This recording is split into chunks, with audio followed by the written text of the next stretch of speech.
All right, so this is our first time trying Risk Factor in blue-red tempo, and I've seen it played a little bit in Standard. I haven't played it yet in Standard myself. Someone asked me to slot it into this deck because I mentioned it could potentially be good in this deck, so this is my take on blue-red tempo with Risk Factor in it. You'll notice that I've cut all the counter magic from the main deck here. It is all in on the burn plan. I think the way you make this card good is you want both halves of it to be good, right? So dealing 4 damage is good in this deck. Drawing 3 cards is great in this deck.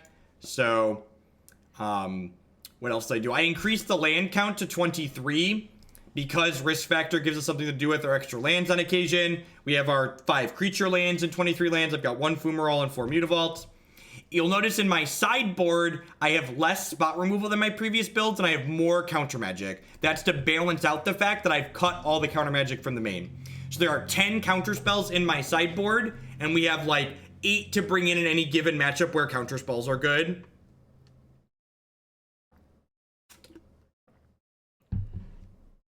Is a clipboard manager. If you're on Windows, Clipboard Fusion is a good one. On Linux operating systems, you'll generally have one built into your desktop manager. It basically just stores the last list of things you've copied and pasted so you can go back to them easily and quickly. Jumpstart is a really good design. I agree with that.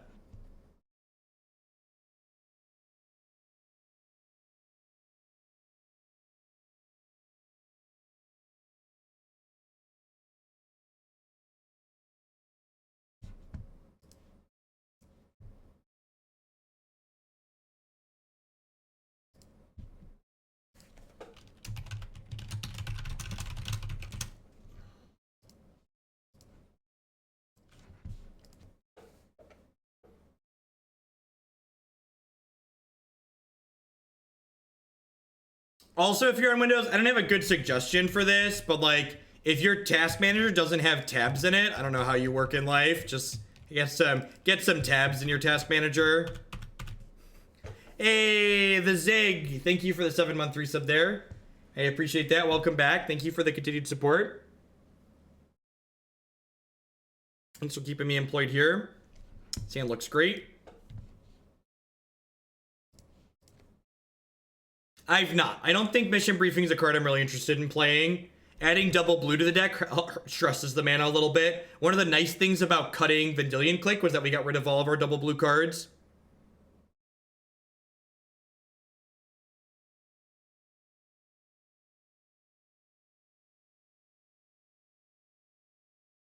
Bye, Delver.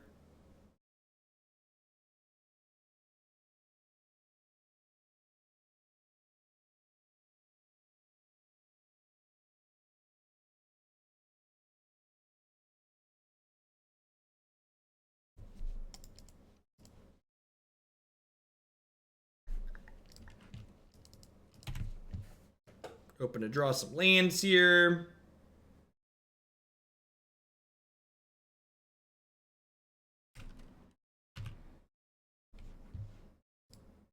You can just send him this link. Stream title is already updated. The stream title doesn't refresh automatically on your side. So if you're just coming in now, it'll look fine if you refresh your browser page.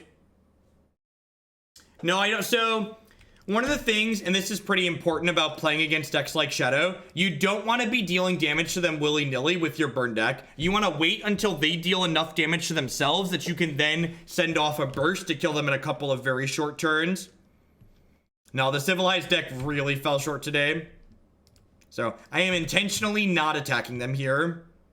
What do I mean by tabs in a task manager? In a file manager. I might have said task manager. I mean file manager. We have a bunch of birds here now too, so we just get to like stifle a bunch of fetch lands from here on out.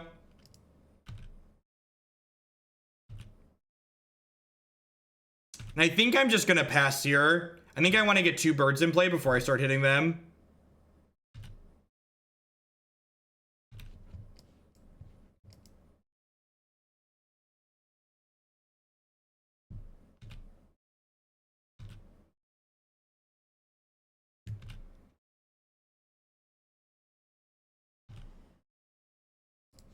And now we wait.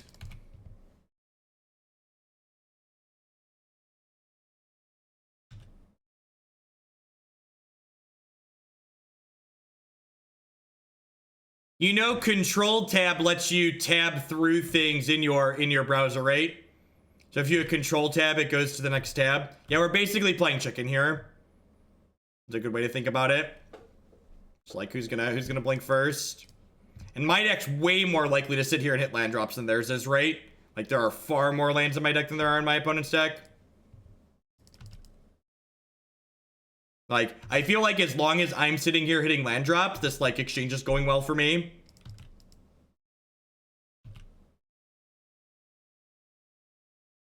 Our chicken, we have a chicken in play.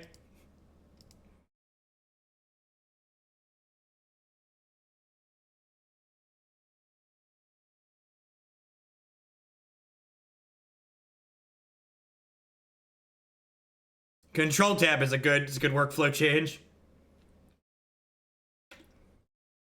So this is probably the turn where I flash in a second Nimble Obstructionist and just like take him to Birdie Pound Town here.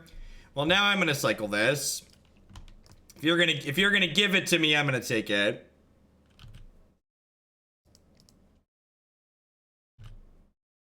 I would recommend opening up the Moto information window and then getting things that way. Oh, it's just a Tarmogoyf? It's not even a Death Shadow? That's so good for us. You're so dead, opponent. It's kind of unreal how dead they are.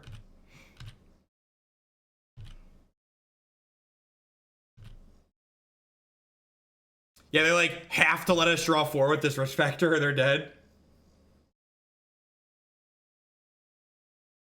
Did I miss lethal? I missed lethal. I'm aware that I've missed lethal. I'm aware that I missed lethal. I would like the record to reflect that I'm aware that I have missed lethal. Listen, I was excited to draw 3 cards.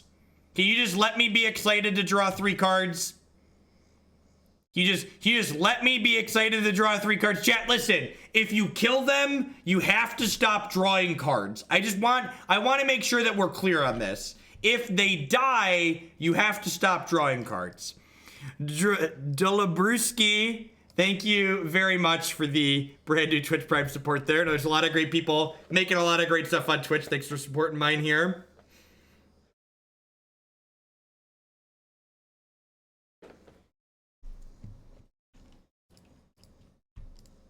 Put my other chicken into play.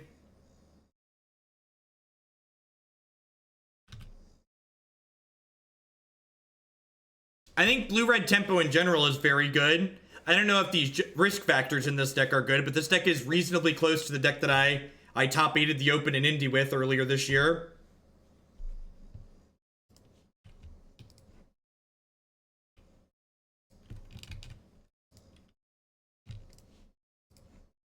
Hadouken. Hadouken. Kick to Hadouken.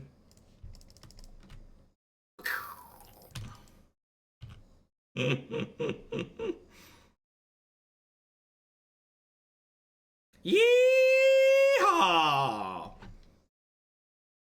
That game, I got a gifted sub, and I have no idea when to use 90% of the emotes.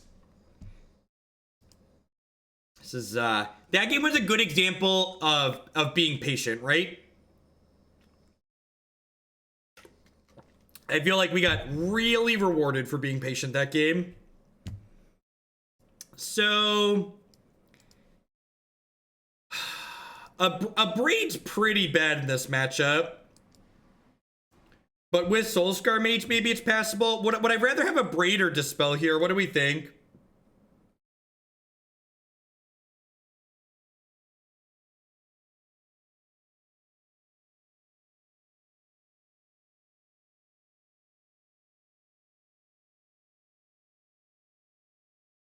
I think it's Dispel.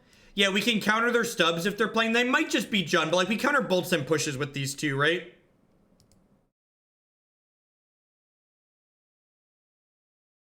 Can you stop streaming so I can watch? Well, you're a subscriber there, Chubby Grunt, so subscribers can actually go back and watch my past VODs. So you can dip in and watch my past VODs on the Twitch channel right now. You do not have to wait. I mean, well, okay.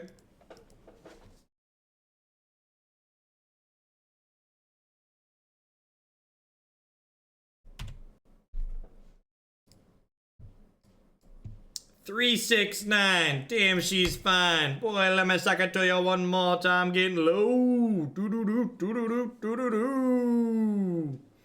What flavor of Linux do I use? I use the latest Ubuntu LTS release. I'm gonna use either the Moksha or XFCE desktops. How much to stop the sicking?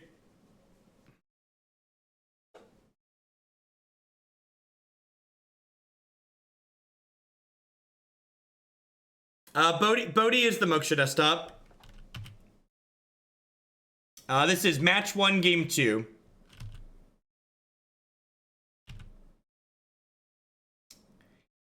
Do I bolt this and risk getting blown out by a Street Wraith? Probably.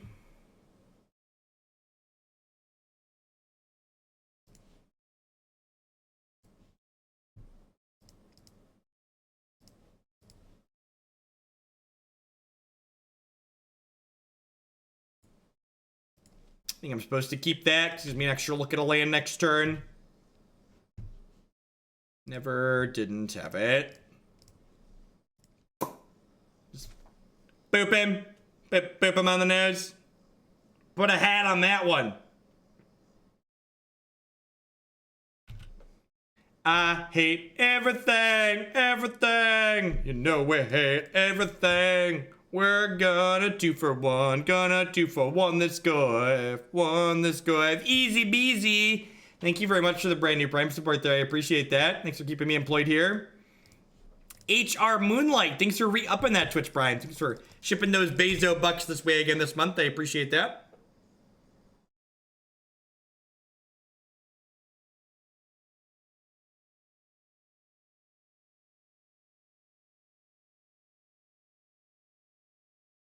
There was a rules change about that, Manuel.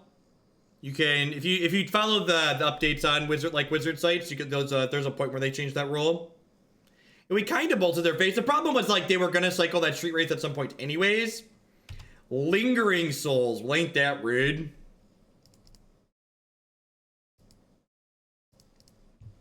As a tough nut,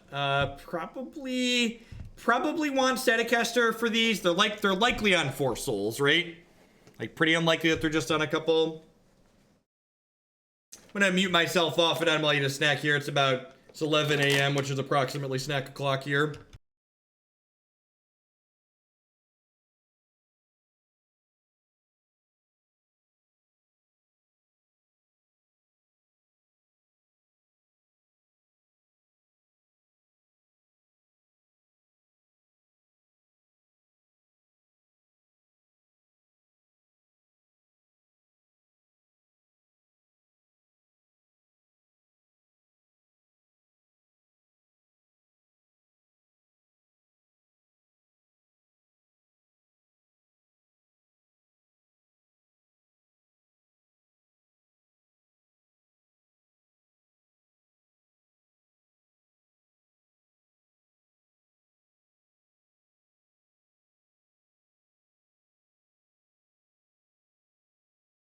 Thank you for the bits, Life.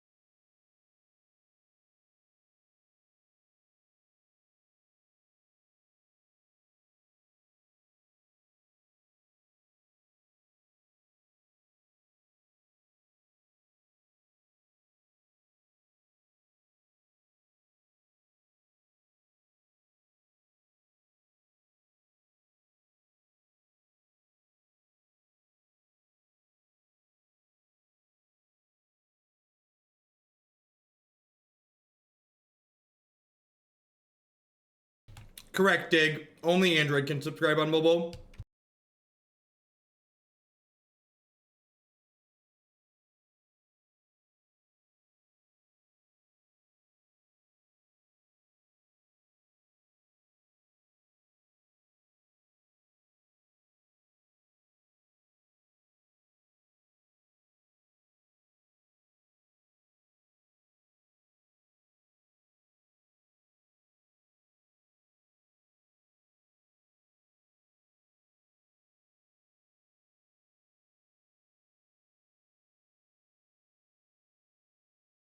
Man, what's the line here? Am I supposed to risk factor? I think I'm just supposed to factor, right?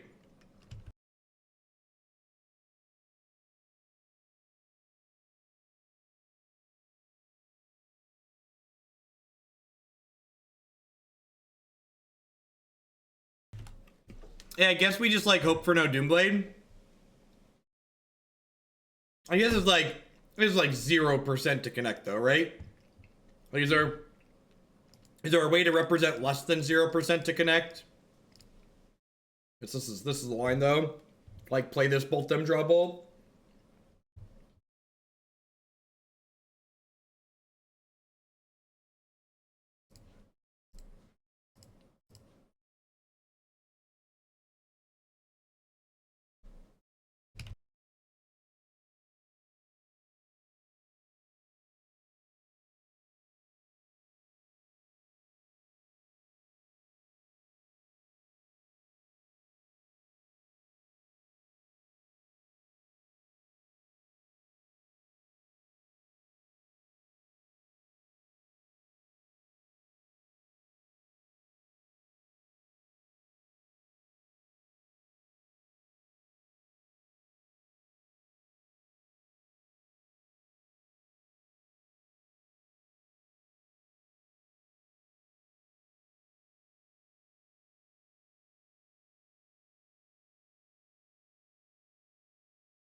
I would like the record to reflect that we are more than 1 point off there. Risk factor was not a deal for in that board state. It was a draw 3, which meant we were further behind than if we were just 1 point short. So things that are worth noting when we're assessing risk factor and like how it's playing into the games that we're playing.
I mean, like, this isn't a matchup where I expect risk factor to be particularly good. Risk factor is a card that I expect to be better against decks like blue-white and Jeskai and green-black. Decks where the game's going long, so like you can leverage the advantage of drawing 3 cards. Like, anybody who thought risk factor was going to be good against an aggro deck, like, I'm not sure you understand why this card is good.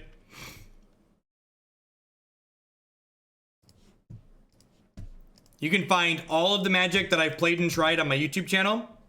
youtube.com/Jeff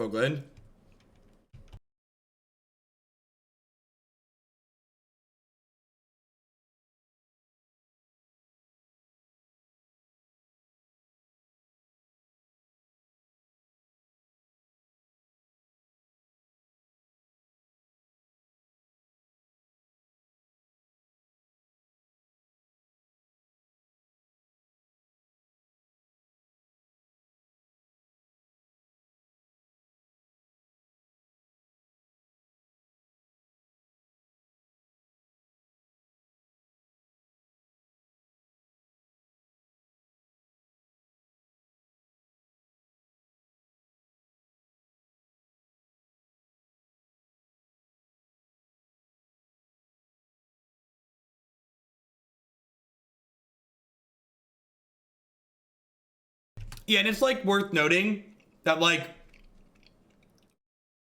this deck isn't very good against Reverse Shadow, regardless of if it has risk factor or not, right? Like, this isn't a matchup where Reman's particularly good. Large creatures tend to give us fits pretty consistently, and they not only have Death Shadow, but like they also have Tarmogoyf.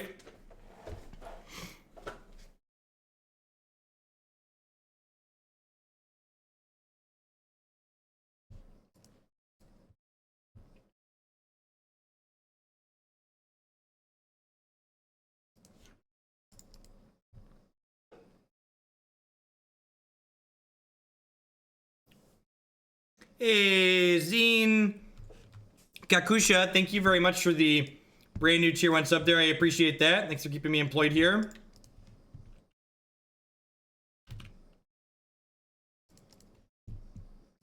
In for that one.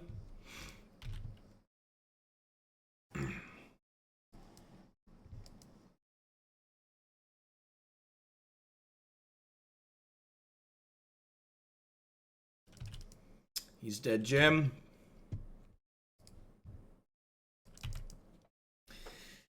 Huh.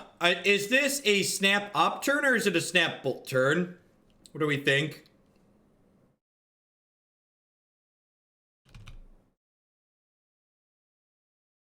I've not played Risk Factor in Standard. I've watched Risk Factor be played. I've seen some people play mono red decks in Standard. It seems really good in those decks.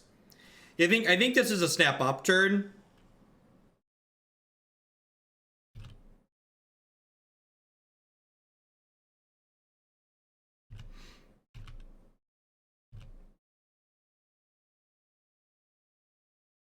I don't know. You're asking me to like guess about a guess. Like that seems pretty not correct.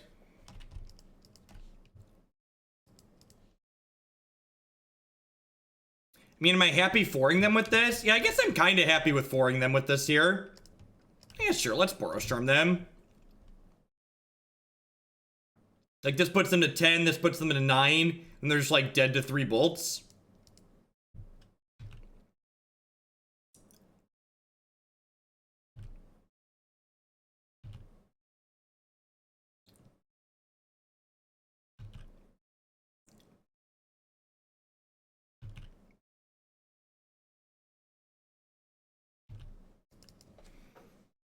This next Risk Factor might actually draw some cards.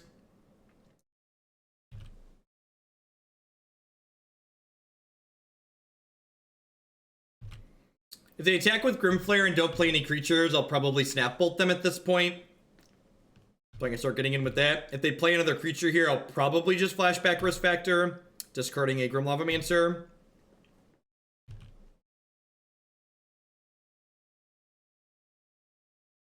We have unfortunately gone back to playing on an Excel spreadsheet. I hope we get a non-rotating format on Arena sooner rather than later. I don't think we'll be getting Modern, but whatever Arena's Modern variation is going to be would be nice to have. Zan Man, thanks for the 3 months of games. I'll be drawing my boots for walking. Thank you for the 3-month resub there. I appreciate that. Welcome back.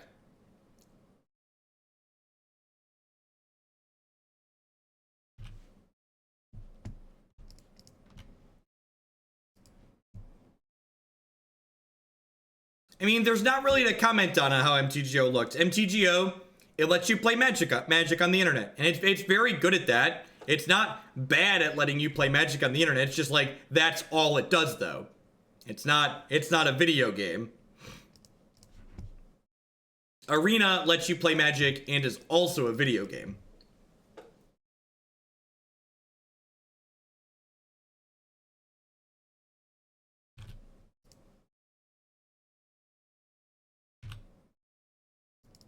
And like, yeah. And like, if you all you want to do is play Magic, this is definitely the application for you if you don't want to play a Magic video game. But there are a lot of people out there, even myself included, I kind of would like to play a Magic video game on occasion. And like, as long as it doesn't have Modern, obviously we're never going to be able to only do that, but, you know. Okay, so they didn't have anything useful on top of their deck here, or they had something useful, and since I played 2 creatures, it was no longer useful. thanks, Tannen.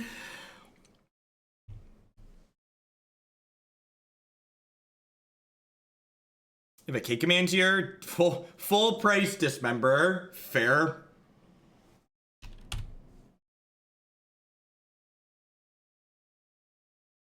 No blocks here, obviously.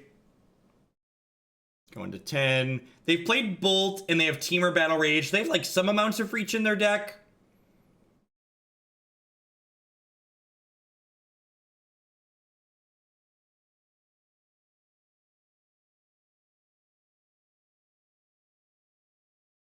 This is the first match of this league. This is the first match of this league. Do you have a Doomblade for my Delver? Nope.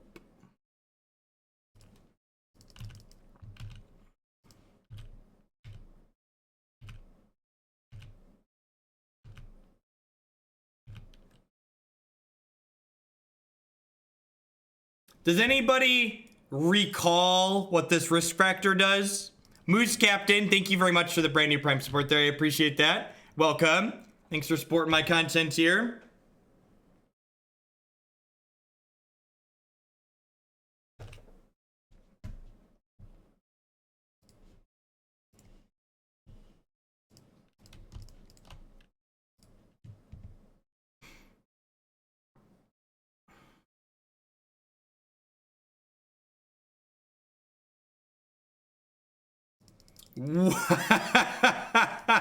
Wow. This is risk factors secret mode. Help you flip your Delver, because this Delver wasn't going anywhere fast.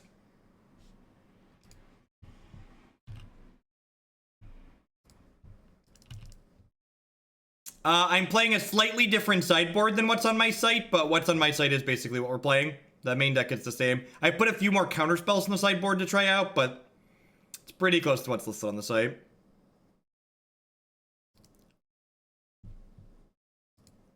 All right. Well, that was not bad. It was not bad, chat. Welcome. Hope everyone's having a good Wednesday wherever you're in the world. Congrats on making it through half the week. My name is Jeff Hoagland. I'm a full-time streamer and content producer here on Twitch. I'm here playing Magic 30 plus hours a week. If you enjoy my stuff, please consider subscribing to my channel. My subscribers are the people that keep me employed here full-time. I love streaming Magic, but I wouldn't be able to do this as often as I do without their very wonderful support. Past subscribing, you can also support myself by checking out some of my very wonderful sponsors. Cardsphere.com would love to help you turn some of your cards into other cards with their players. There's no haggling, and they just take a 1% fee off the top. InkedGaming.com would love to help you customize your gaming experience. Using code Jeff12, you can save 12% on custom playmats, mouse pads, binders, and bags with them. And of course, this stream just wouldn't be possible without viewers like Anoronics, Justin Divick, and all y'all out there. Thanks for hanging out today, folks. Remember, if you are enjoying the content, hit that follow button. We're heading down and into the second match with the blue-red tempo deck, trying out Risk Factor today. See if we can keep up the win streak. Start a win streak? I guess if we've only won one, it's not a streak yet, right? Let's begin a win streak. Yeah, I think this stands fine. I'm going to lead on the Scalding Tarn on one, because that way if my opponent plays a creature on one that I want to be killing, I can go ahead and kill that on one and then untap for my turn. Has no hats. That's true. That's true. MTG Arena does provide a strictly inferior hat producing experience. If you want to put hats on Magic cards, there's no alternative to Magic Online.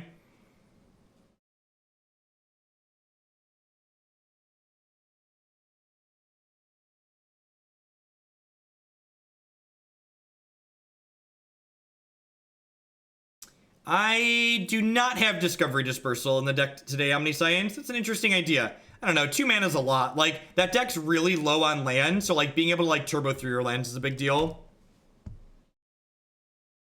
That's true. Occasionally, Magic Online has a hat shortage, and it's very sad. All right, so could be Storm.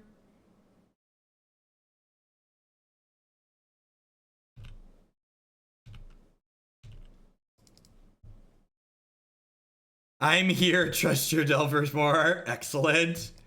The Delver Whisperer. Shh. Shh. Delver. Shh.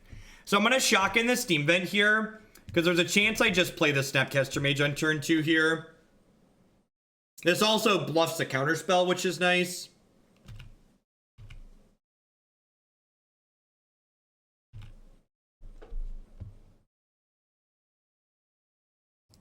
I don't know, Civilized Scholar. I think the deck's just, like, not very good in general. Hex just ran out of money, Goobs. Like many game companies do in this world. Developing games is not easy or cheap. There's a lot of competition. Snow-covered island means they're playing Storm. That's a giveaway for those that like to pay attention to those little things. It means we're gonna start taking these bolts and burst lightnings and sending them upstairs. Sleight of hand also gives it away. So their end step is gonna be wizard lightning you, burst lightning you, and then I'll probably hold 2 bolts for killing out creatures. All right, put a hat on you. Put a hat on you. Would really like to draw a land here. I even went up to 23 lands today because Risk Factor added more 3-drops to the deck, and it gives us something to do with their extra lands. I guess they're technically dead on our untap, huh? If they're not going to start doing stuff. Hold priority for more hats. Hats. Do.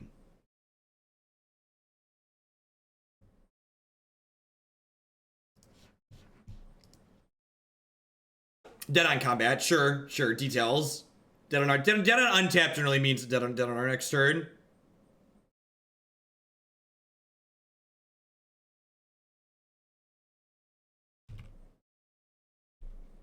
The Saheeli deck was really bad.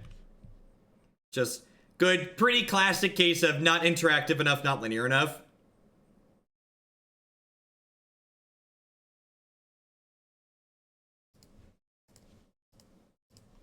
These bolts are a few of my favorite things. Do. Do they have, like, are they gonna need to, like, bounce my Snapcaster Mage? Yeah, you repeal that snappy boy. You send him back where he came from. Alright.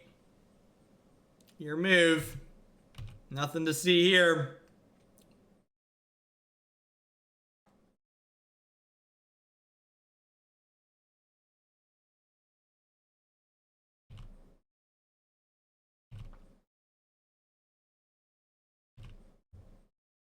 Oh no, Mr. Storm Player, please don't cast Gifts Ungiven, Mr. Storm Player. I'd be so very scared if you cast Gifts Ungiven. Please, no. Oh no, please don't cast Gifts Ungiven.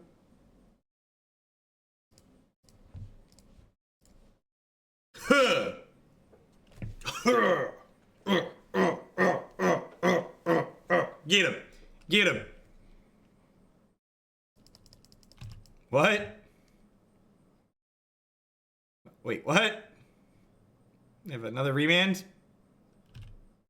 I'm so confused. I don't understand. They're gonna quicken us. It's gonna be like Ritual Morphos Quicken. Storm is 7.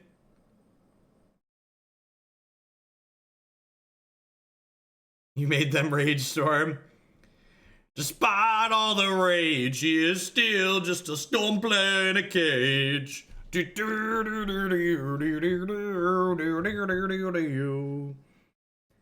Alright, so Burst Lightning and Grim Boy pretty bad here. Abrade might be okay. Risk Factor is definitely a cut.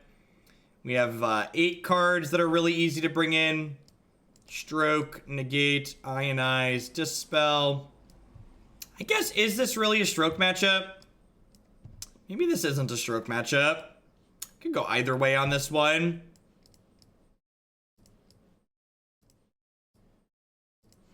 Yeah, Staticaster for Goblins is fine. It does hit Past in Flames, that's true. Pip is pretty important. I think I like this. This is like 8 bolts and then some counter spells and disruption. It's pretty clean. Look at that. It's like I almost built the deck with a plan. 8 in, 8 out. Oh, wait. This is 10, 11. It's like casually boarding in 11 cards. What else did I bring in? The Abrade's not in the main deck. Duh. This is 10 for 10. Yeah, sometimes they board out gifts, which is why I'm kind of hesitant to do this, but like Past in Flames is like pretty important for their deck. And like if I have Staticaster to cover them making tokens, Stroke to cover them Past in Flamesing is generally pretty good.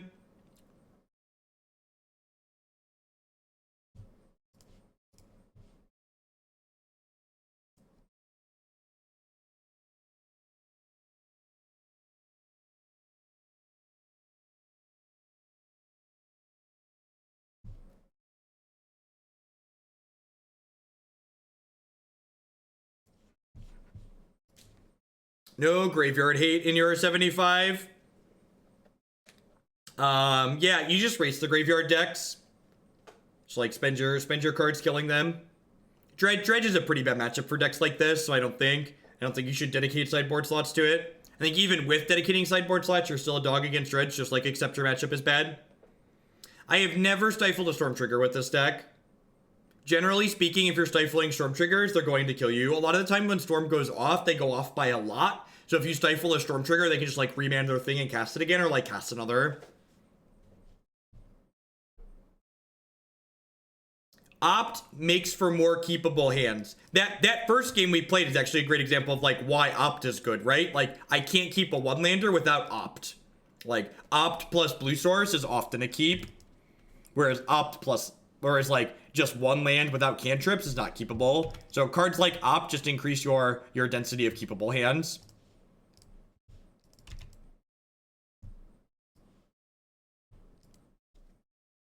If you don't have interaction and your opponent has a mana creature and gifts Ungiven on the stack with 3 floating red mana, you're dead.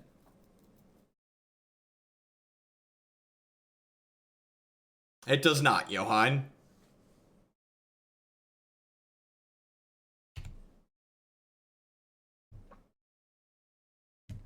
That's pretty good. It's worth noting, this is actually another reason to bring in Staticaster, because Staticaster can team up with Bolt to kill this. That being said, that turn 2 on the play is probably gonna put us away. They can probably flip this by turn 4.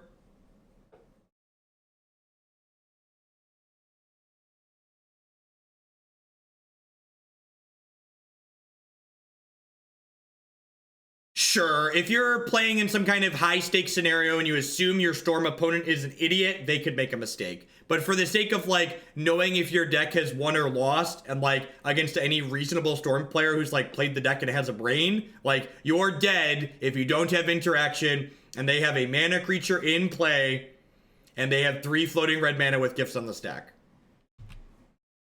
They could flip it this turn, even.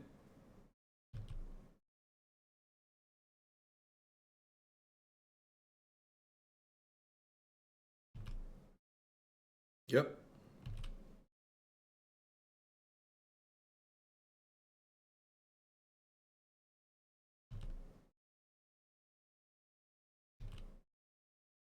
Yeah, but I'm not here to play hot take. Playing Magic Online for value is idiotic. If you want value, go to your job.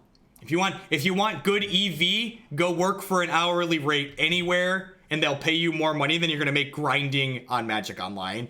I play Magic Online to get a feel for how matchups play out and have fun playing Magic. So like, if my opponent's deck is going to kill me, and I just am hoping they misclick or miss the thing, I'm just gonna like move on with my life most of the time and be like, okay, my deck lost here. How can I fix my deck to like not be as bad as I was here? We're just like stone cold dead at this point, right? That was very good. This card is absurd against us. Very good at stealing games in this match. This match is pretty good for the blue-red deck on average, but that flip turn 3 is just pretty unbeatable.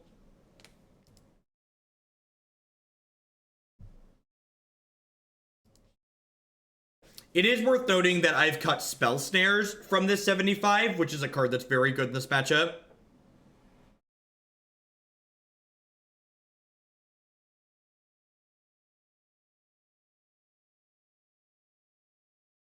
Now, I think Spellstutter Sprite's just not good enough. If you go back and watch my really early videos with this deck, all the testing we did with this latest iteration of this deck was done on stream, and you can watch us go from 4 Spellstutters to 3 to 2 to the 1 that I played at the open to the finally going, yeah, this card is bad. I need to stop being cute and let's cut it. Damn it, Dusk.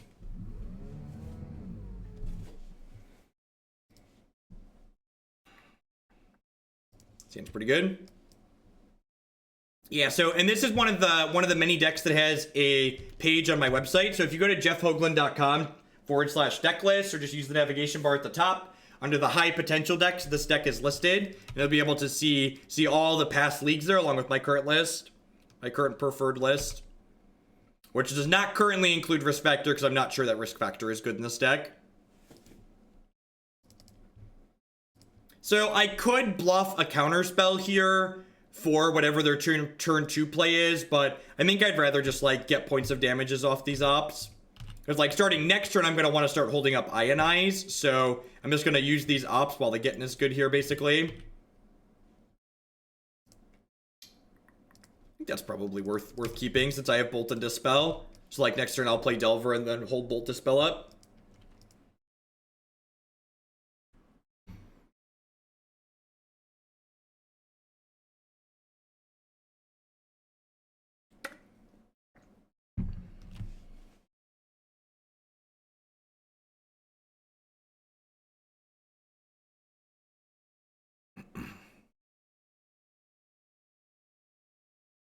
I think that's not true, Nerdster. I think not only the fact that it's an instant compounds what you've just said, but I think the fact that it is a card that allows you to turn a land into a second Browbeat is a big deal.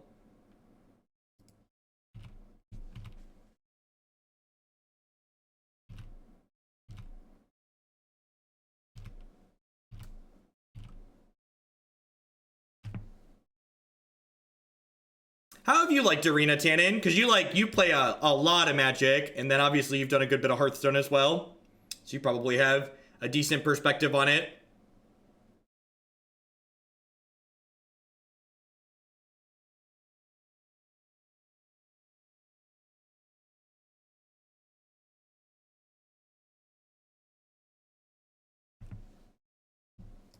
Honestly, I'm just going to tie their mana up and take their cards away here. I just want to use my mana every turn and stop them from using theirs.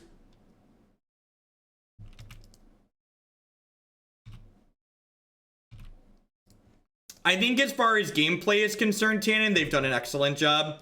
I think there's some details in the surrounding areas that I'm not a huge fan of, but I think as far as just like playing Magic on the computer goes, they've kind of hit it out of the park.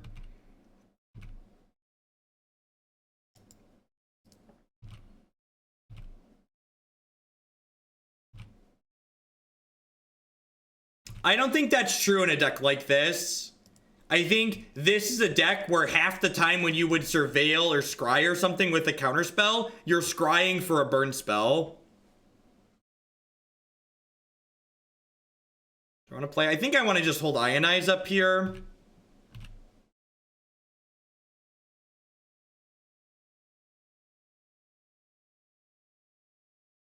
I can like counter a thing in the ice even with this. Thing's one of the ways they kind of run away with this game at this point.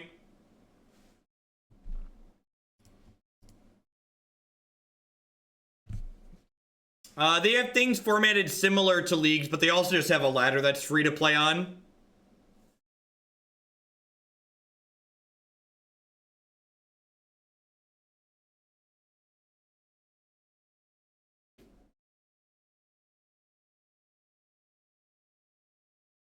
We have literally never cast Ionize.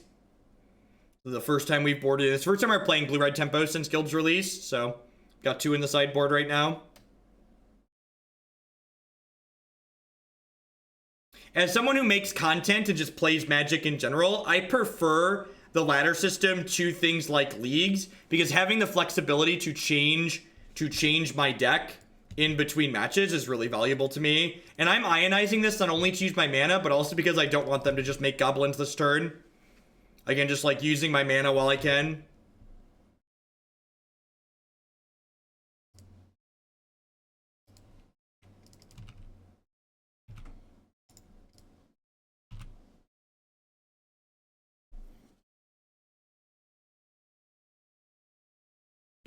think I'm just gonna put them. I'm just gonna hope they don't kill me next turn. I'm just gonna put all my cards on the table.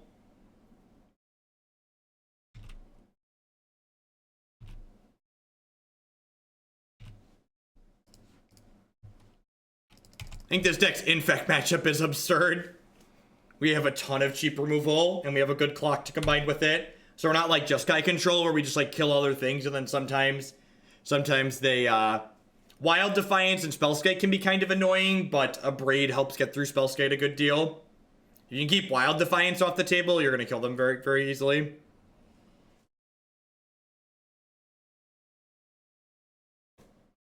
Kill me! Alright, I'm gonna go fill my water bottle. Hopefully I'll be untapping to win when I come back.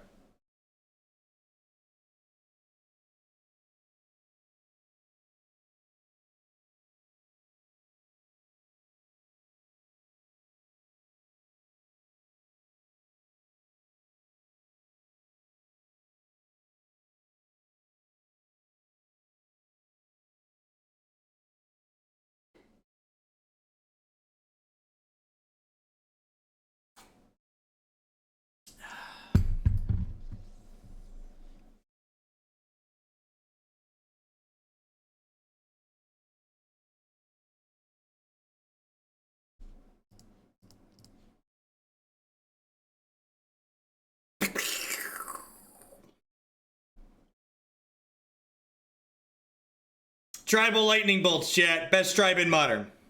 Best tribe in Modern. Tribal Lightning Bolts.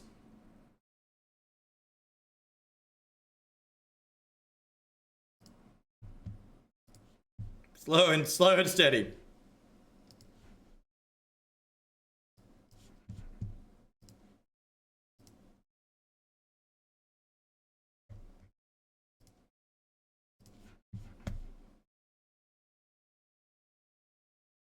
Yeah, I mean, Ionize dealt 2, right? And then, like, I played my Bolt the previous turn aggressively, so I could put them to 3.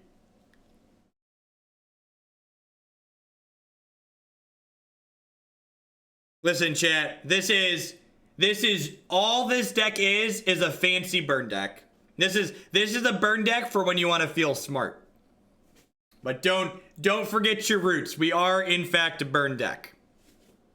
We are 2-0 in this league.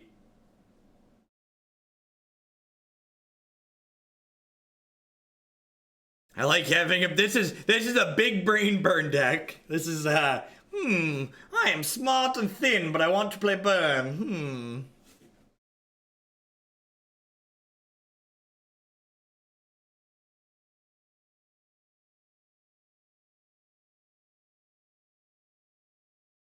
And so, one of the reasons why I think this is so much better than a lot of the control decks in Modern is because this can be a burn deck. This is really, it's a role assessment deck. In the matches where your burn spells can be control cards, this deck gets to play as a control deck controlling the board. But there are a number of matches in Modern where Lightning Bolt isn't a very good control card. And in those matches, you just like, all right, I've got a bunch of bolts just upstairs, and they die.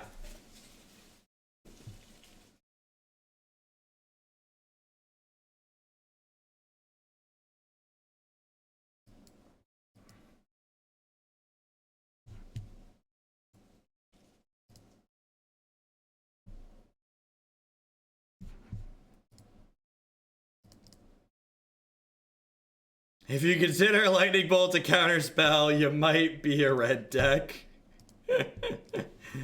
Oh, Jeff Foxworthy.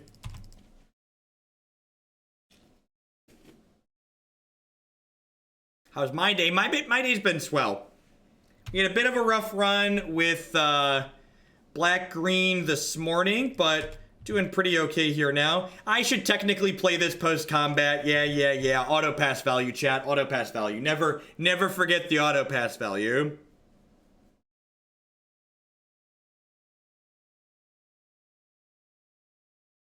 One of the things, and this might be silly, one of the things I really like about getting to add risk factor to this deck is it allows me to play more copies of more lands in my deck and get less flooded for doing so because I can discard excess lands to risk factor, which is nice. He says as he misses his third land drop while drawing a 3-mana spell.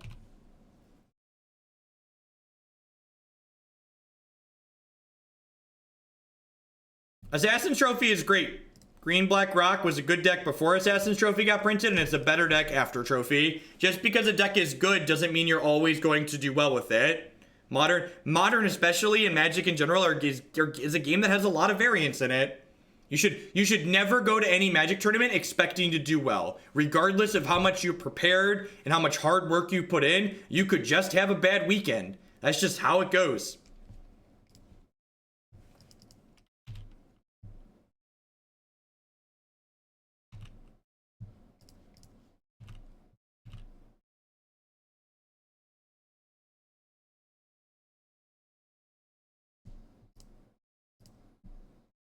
All right, I think I'm just on the Doomblade All Their Things plan here. I think Champion of Wits is probably a little bit too slow, Manny. I think there's already, like you said, like, what do you cut? You're already kind of tight for slots. And then past that is just like, it's kind of slow and clunky, right? Like, that deck's not an interactive deck, so you don't really have room for, like, slow and clunky cards.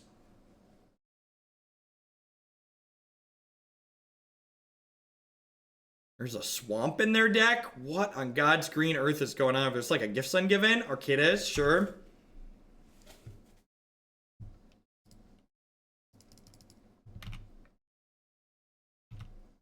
I'm just gonna go ahead and attack here. They've been blocking aggressively, so maybe this is loose. Yeah, I unfortunately don't have a bolt to punish them here. I was hoping maybe after we bolted them a bunch, they'd be afraid. Rigel, thank you very much for the brand new Prime support there. I appreciate that. Welcome. Thanks for keeping me employed here. Yeah, it's probably Doran, right? Doran makes a lot of sense. I think this is just a risk factor turn, right?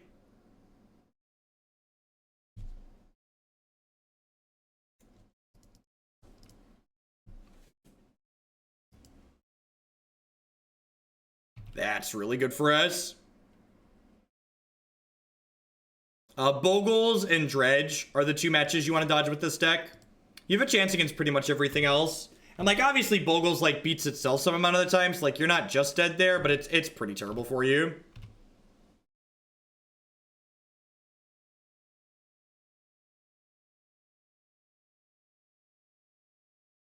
All right, well, let's fetch in response to that one. This is a 3/5, so it would not have saved the Soul-Scar Mage. Modern Staple Browbeat is back. J-Man Dog, thank you for the 10-month resub there. I appreciate that.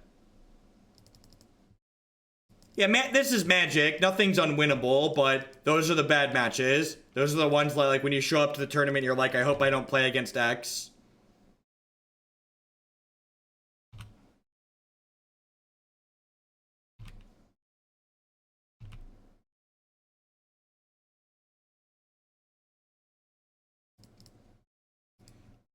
I'm going to play this out this turn for the sake of resource efficiency. I think this Nimble Obstructionist is getting pitched to a risk factor, though.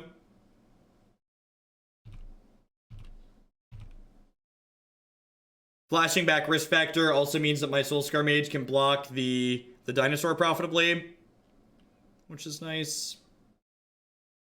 Do I stifle this? I think I want to stifle this, actually.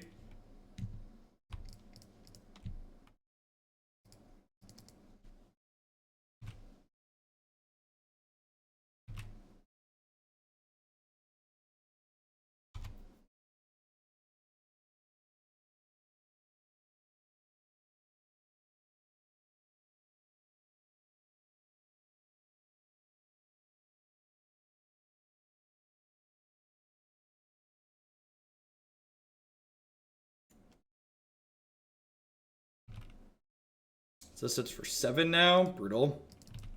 Or for 5.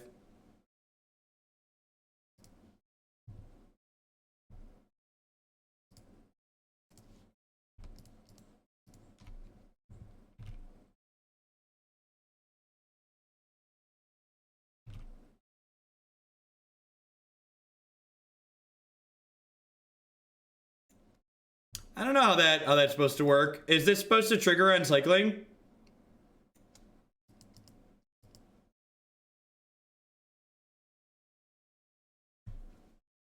Is it a better chance to win?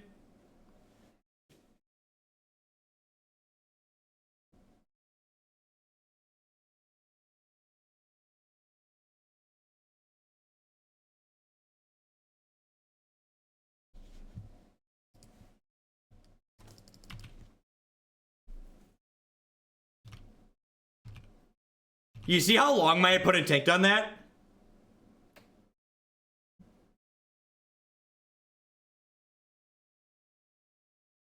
Good long tank. Dead to double Doomblade here.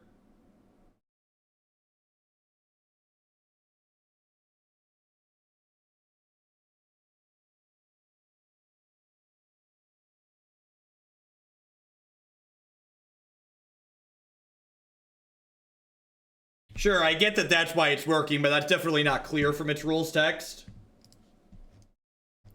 I understand that's how the card works, but the rules text doesn't make that clear. So again, I understand the correct interaction, but I definitely understand how you can read the card and go, that's not how that's supposed to work.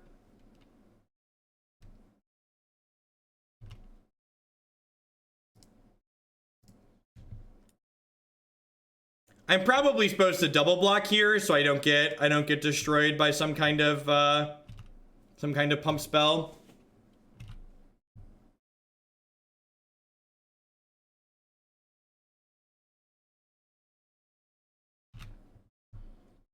Yeah, the dragon having vigilance was really important. It's also possible I was too aggressive with my lightning bolt on the Noble Hierarch earlier this game. I think that's a very real possibility.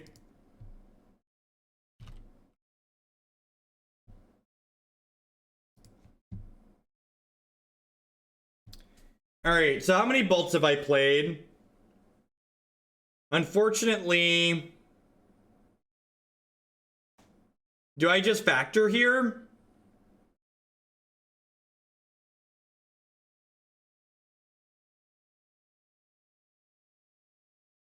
Do I have to?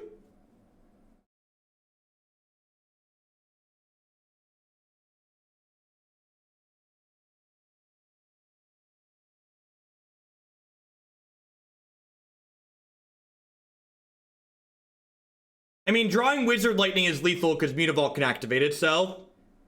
I have four Wizard Lightnings, 2 bolts. Yeah, I think it's factor, discard Nimble. You're dead on board with the pump. That's not true. In fact, it's possible I should play the Delver because I could kick Burst Lightning and kill them if they crack this fetch land.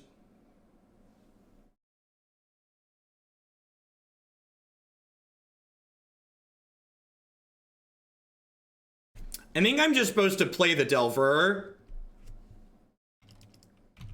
Because I can also flash in Nimble and like block this turn and get another draw and a burn spell naturally. I think it's play Delver and pass.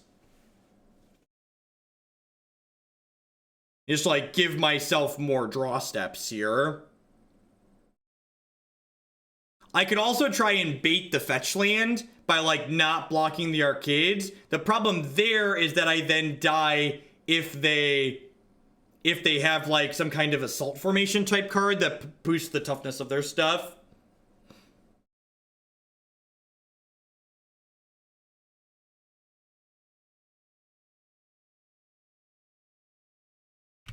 So the question here is, hey QDig, thank you for the brand new Prime support. I appreciate that. The question here is, when they do this, oh, they're just attacking with that. Yeah, I'm gonna flash in Nimble Obstructionist and block.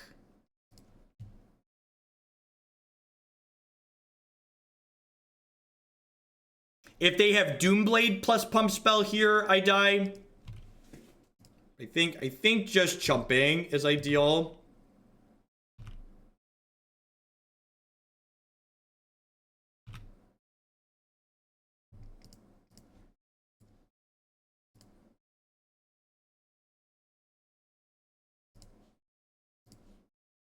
Do I kill this? Killing this is wrong, right?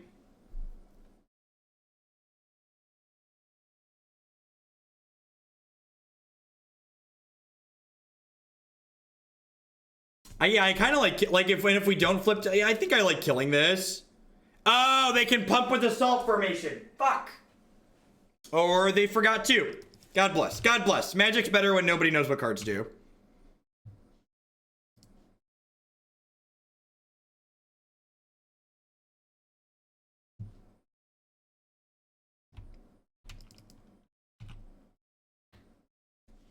Shh. Be very quiet. We're all idiots. Be very quiet.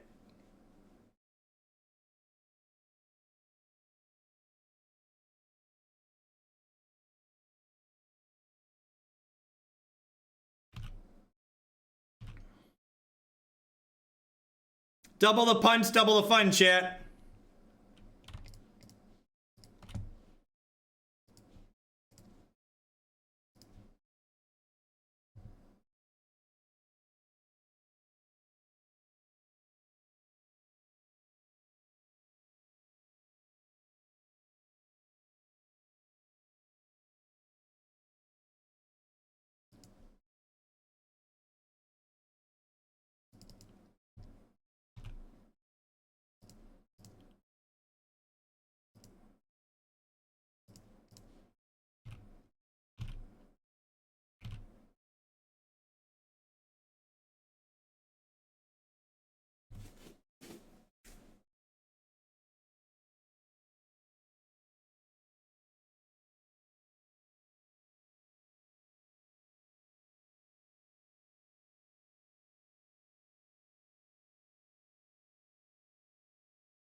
Well then. Well then.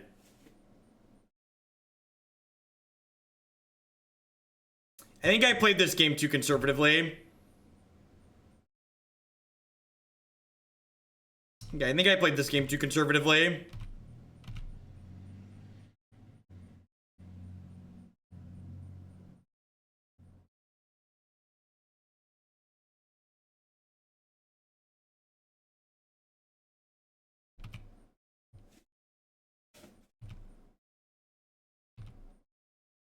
Yeah.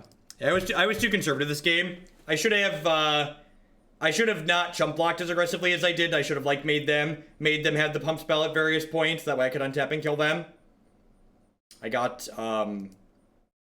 too defensive, and then we got thoroughly punished for it. I'm gonna bring in a couple of Disdainful Strokes and cut these Abrades. I think Staticaster is actually good here because it pairs up with Soul-Scar Mage really nicely to kill some of their stuff.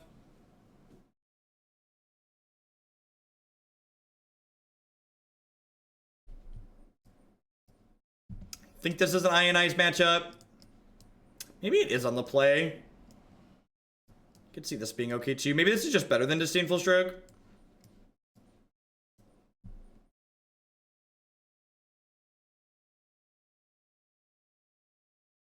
Seriously, K. Smith?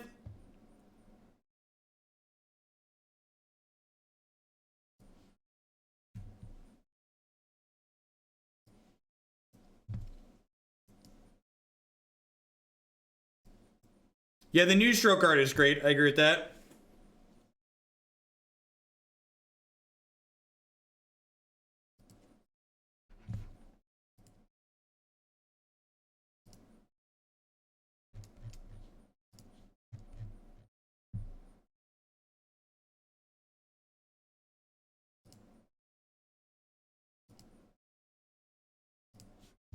All right, we're gonna have a second of Jeff does social media.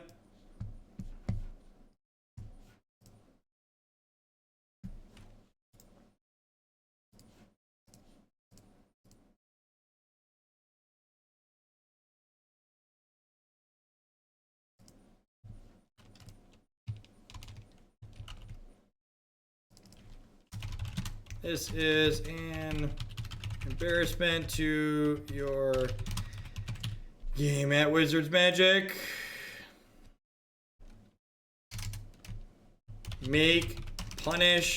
Actually punish people for cheating. 6 months is a joke.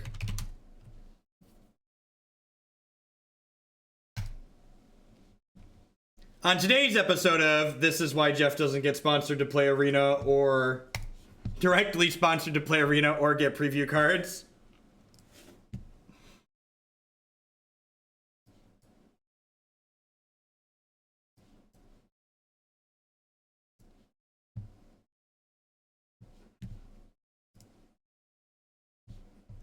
So for reference, context, if people weren't paying attention, that was a screenshot that a person who lied to a judge at a tournament got an 18-month ban, but a person who literally cheated at the Pro Tour got a 6-month ban. And if you think that's absurd, feel free to go retweet.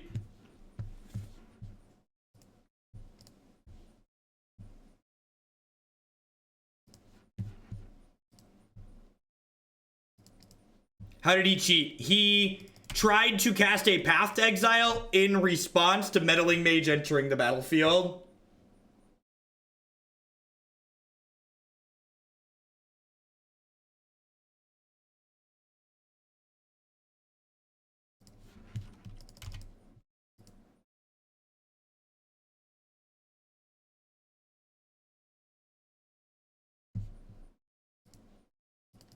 And even completely folks aside, like what folks deserved what he got. People that are DQ'd for cheating should probably be banned for longer. You need to. The current way that Wizards of the Coast has set up how they punish cheaters encourages people to cheat.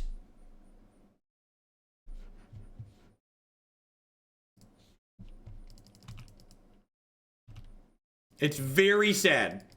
You get, if you cheat while playing Magic the Gathering, the current punishment is a slap on the wrist and take a short timeout, apparently as short as 6 months now. And then you get to come back later and cheat some more. Boop. Boop him on the nose. Staticaster is great in this deck too, and I think this is something people undervalue with Izzet Staticaster a lot of time. The fact that Izzet Staticaster teams up with our Lightning Bolts to kill 4 toughness things is a big deal.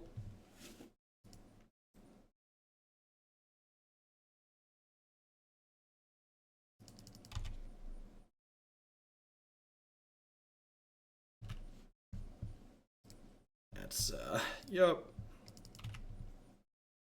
Well, that makes our Staticaster a lot worse.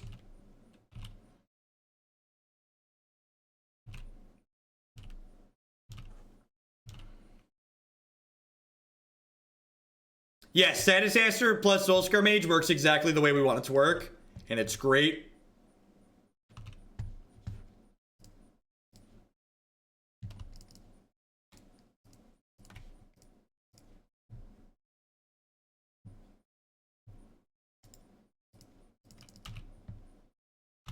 I've interacted with Dan personally a number of times. I don't really have, I've never like shared a room with him or done anything like that, or like traveled with him to events or anything of that nature, but I've interacted with that at a few events. You know, he seems like an okay guy, but like, you know, maybe it's the first time he's done something like that. Maybe it's not, but in that moment, he did cheat.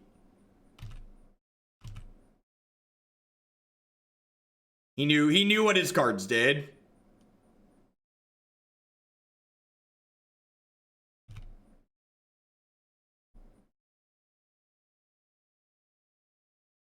How am I supposed to know what this is targeting if you don't put a hat on it, opponent? I hate when Moto runs out of hats. It's the worst.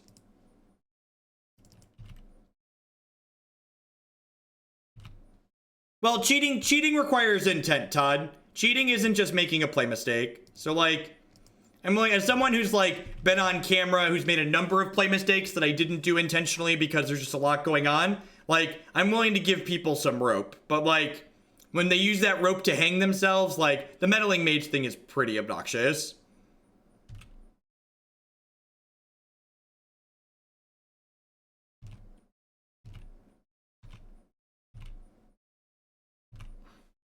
Alright, can I, on today's episode of Delver Never Flips, a Soul-Scar Mage. Should keep a land in hand. Yeah, non-fetch lands. I'm not gonna do this with. You're right. I should hold some lands in my hand for Risk Factor. The reason why I played out that fetch land was so I could do what you just saw there, which is when there was a bad card that I didn't want to draw on top of my deck, I was able to shuffle it away.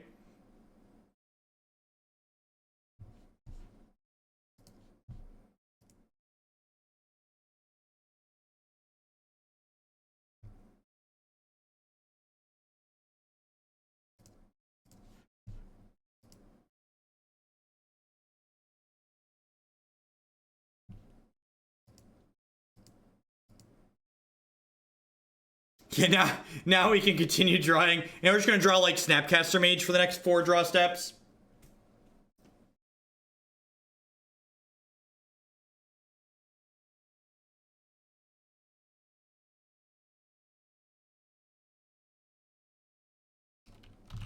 Staticaster comes in this matchup because it teams up with Lightning Bolt to kill 4 toughness things. It's also very good with Soul-Scar Mage.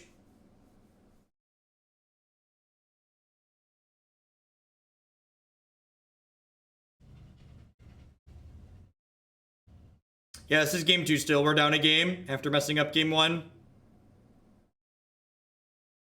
I mean, like, we only have 20 things that flip stuff in our deck, but, like, you know, by turn 7, usually you'd expect to flip. I think if your deck is playing Terminus, you would probably rather play Hieroglyphic Illumination so you could cycle it to hit Terminus cheaper. But I think if your deck doesn't have Terminus in it, the Chemist's Insight seems like a card. I just promoted into Silver 1 last night on the Warhammer ladder. Magic's an incredibly frustrating game sometimes.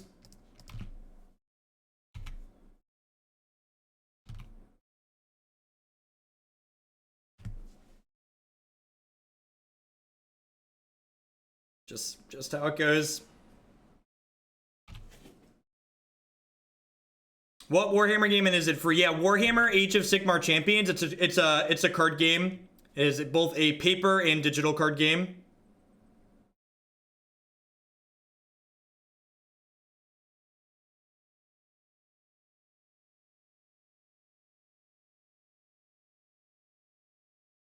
I don't do the whole finance thing. I buy decks when I want to play them.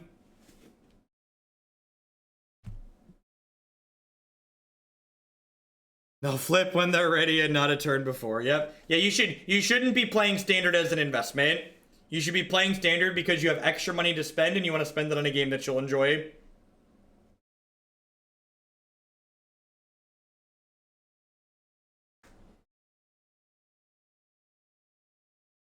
Gosh, blue-white control without Terminus sounds really bad.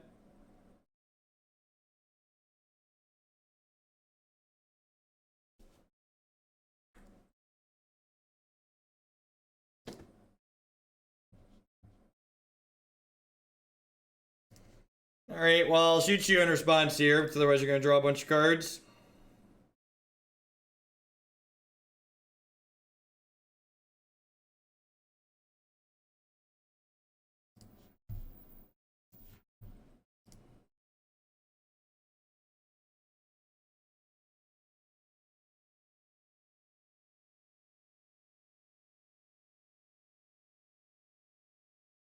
Oh, my Staticasters are bad against Shaper Sanctuary. Weird. Thanks for the intelligent and reasonable commentary. All right, we're pretty dead at this point. The Staticasters would have been fine here if we would have been able to actually kill their thing. If it would have actually not been this. We're 2-1. I punted the first game there, and then the second game, we just never drew a spell for 7 turns. That's how the cookie crumbles sometimes.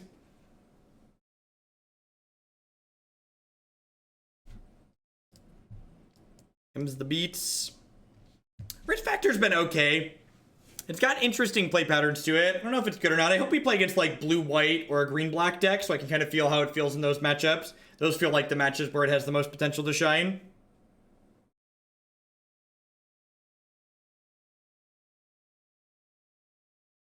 Soul-Scar wasn't going to help us because they had Shaper Sanctuary in play, which made all of our removal exceptionally bad.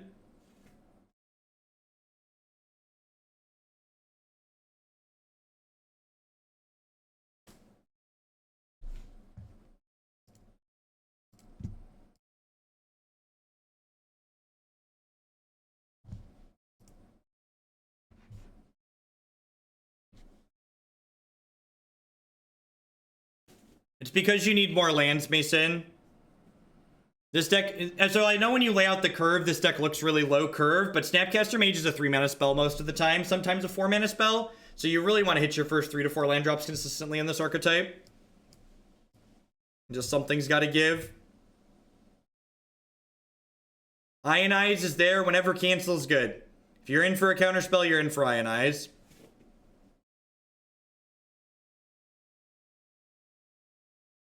This deck, the blue-red tempo deck. The build on the website does not have risk factor in it. I'm still not sure if this is good or not, but my preferred blue-red list in Modern is the tempo list that's on my website.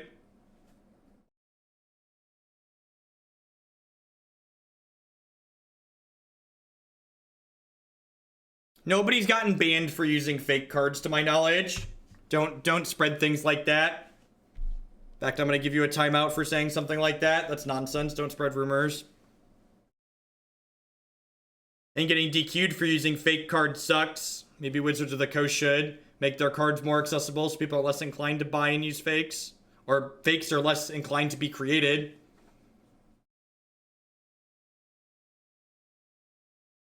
No, I do not, Yama Killer. Modern's the type of format where even at high levels of competition, there's a lot of people playing lots of really terrible bad decks. Because there's just so many different things to do in this format that it's really pretty unpredictable.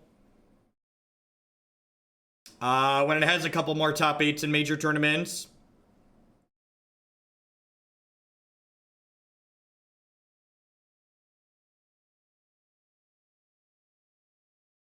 Ooh, spirits or control? Could still be control. Well, I mean, it's not even just about, like, the decks being crappy, right? Like, the thing that makes Modern so appealing to so many players is that the decks that aren't the best decks in Modern aren't that much worse than the decks that are considered tier 1. Like, you can play these decks that are a little bit worse here and there and still do well with them. And in fact, you gain some points in some important matchups sometimes by people not understanding what's going on or not being familiar with the play patterns that your deck is executing.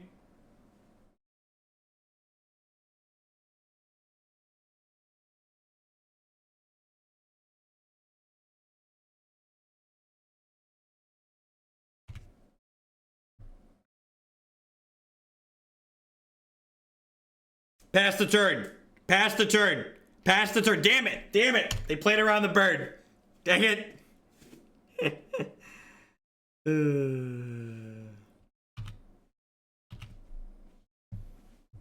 I was so excited. I thought we were gonna get him.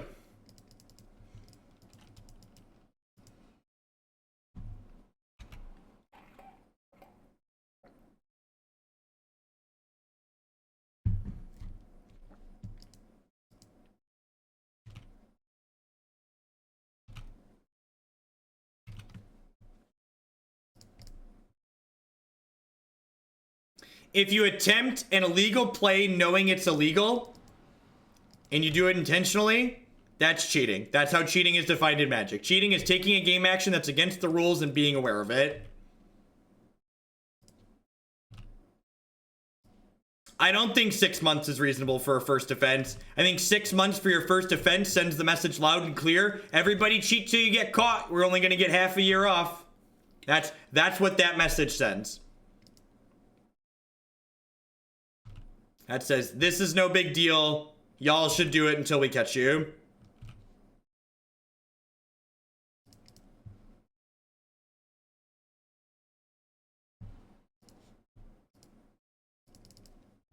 See you in a little bit. Enjoy your vacation.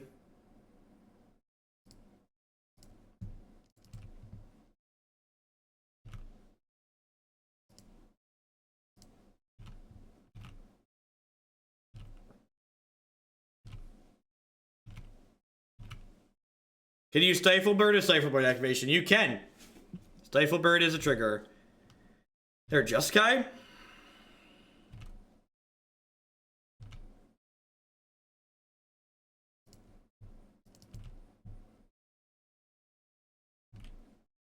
I don't think blue-red decks are competitive if they're not aggressive. I think Modern's got too many things going on in it. And there's too many matchups where Lightning Bolt isn't a control card.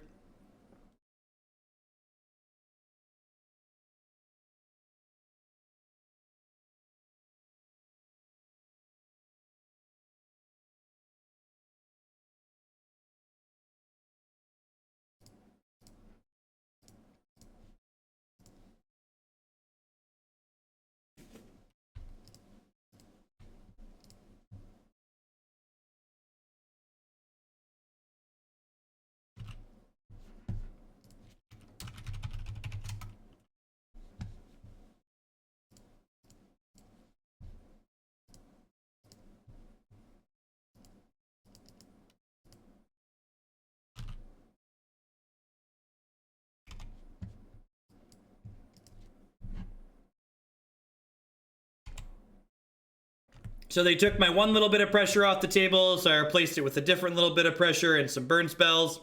These, yeah, this is better than kicking it because it puts a Snapcaster Mage in play. Having actual pressure in play to apply to my opponent's a really big deal in a matchup like this. Bridgevine is a very bad matchup. Bridgevine, Dredge, Bogles, those are the hard ones. Hey, guess what, chat? My opponent can't take 4 twice here.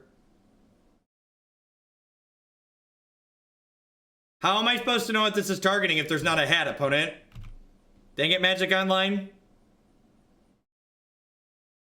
Dayton Wildfire, thank you very much for the brand new tier 1 sub. I appreciate that. Thanks for keeping me employed here. Welcome.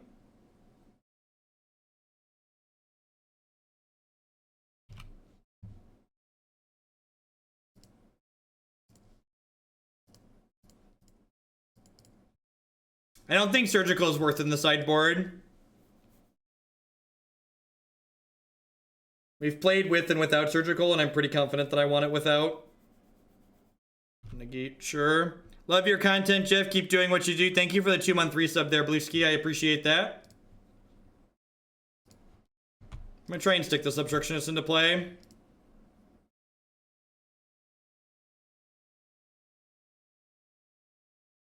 Yeah, they've been okay here. Well, like I said, I'm interested to see how they feel in this matchup. This is the type of matchup where I really expect these risk factors to be reasonable.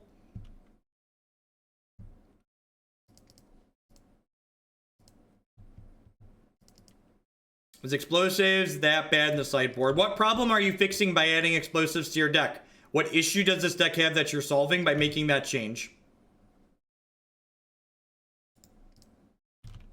Links are enabled in chat.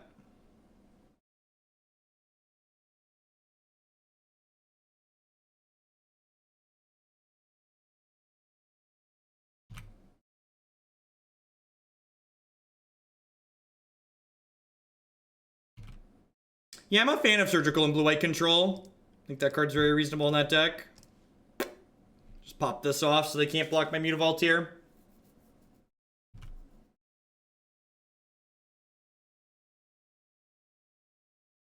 I am playing Trackers in Columbus, I'm pretty sure.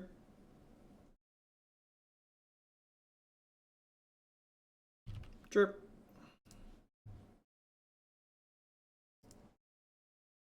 And they're going to bolt my Mutavault here. I think I'm just going to snap bolt them.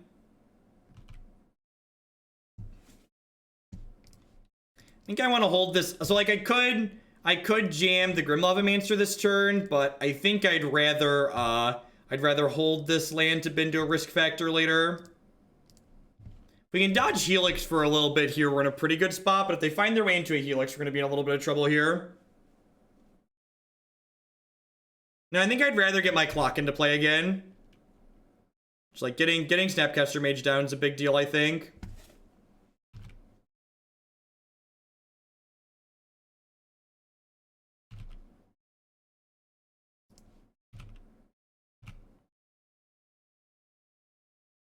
Sweet Stinger. What a convenient number your health total has gone to, opponent.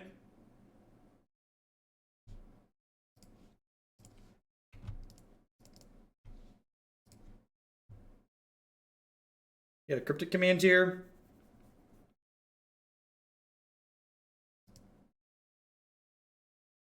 Logic Knot, maybe? Smells like Logic Knot.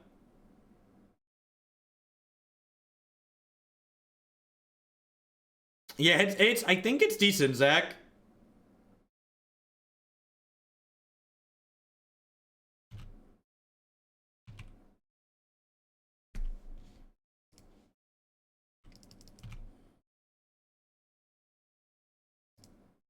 And again, I'm going to hold on to this extra Spirebluff Canal in case we rip a second factor.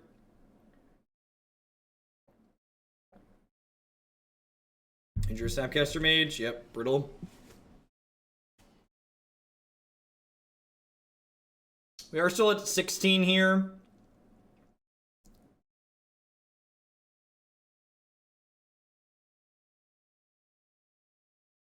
Factor's the best draw on the deck.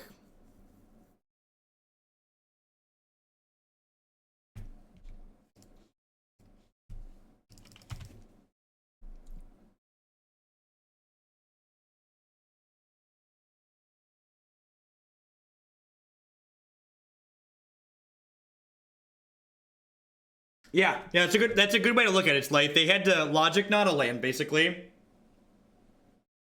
How dead is this Soul-Scar Mage? Pretty dead.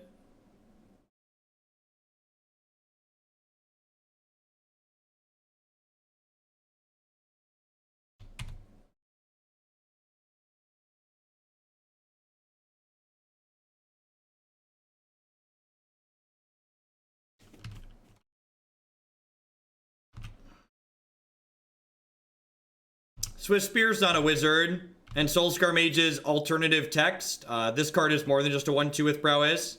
The rest of its text box is relevant in a lot of matches.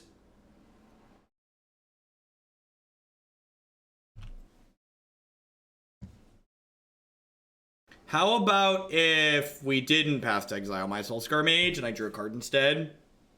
How would that make you feel?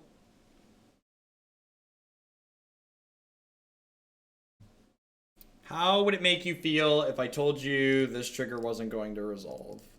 I'd like to put a hat in your hat trigger.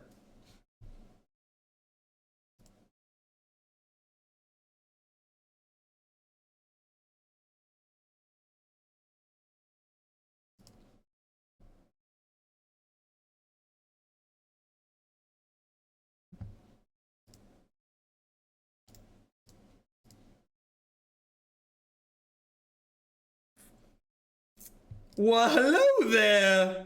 Don't mind if it does. Some risky business. We're doing this on the upkeep, so that way the Soul-Scar Mage can be a 2/3 to block these Snapcaster Mages. Looks like we're getting Logic Knotted again here. That's fine. They're gonna need another counter for this land in our hand here, which is great.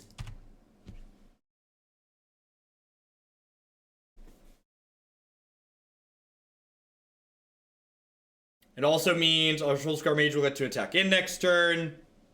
So, like, do you have the 6th counter spell? Whatever. I mean, if they do, they do. If not, we're just gonna, like, you know, keep on keeping on.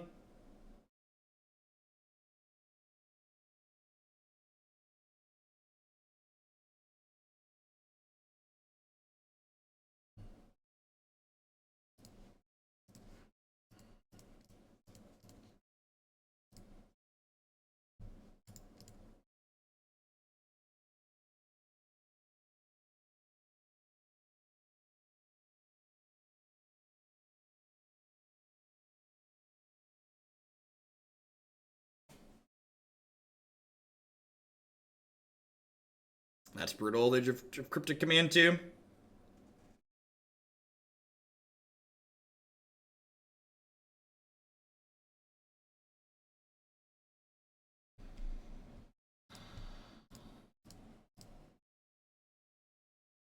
I think I need to kill this Snapcaster Mage, otherwise just gonna get another spell later.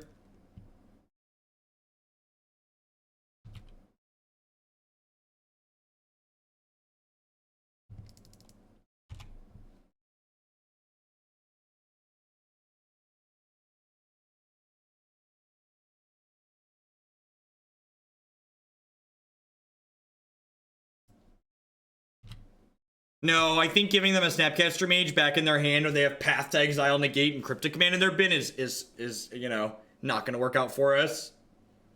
It's not ideal.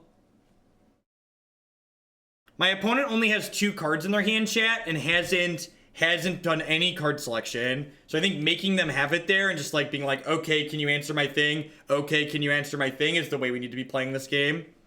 Helix was probably the best draw in their deck.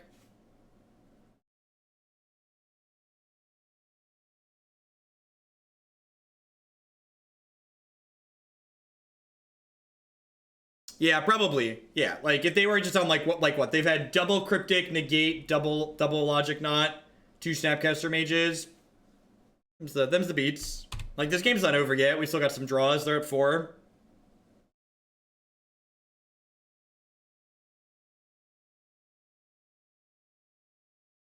You get my monthly timeout, of course. Thank you for the 4-month resub there. I appreciate that. Welcome back. Thank you for the continued support. We do just need to draw the 3rd risk factor. Why did I only put 3 risk factors in my deck, chat? So people have tried to put cards like Karanos and Visions and Jace in this deck for grindy card advantage, and I don't think that's the way you want to approach it. However, risk factor, if I wanted more cards to grind out of the sideboard, maybe that card just belongs in the board for these matchups that go long like this.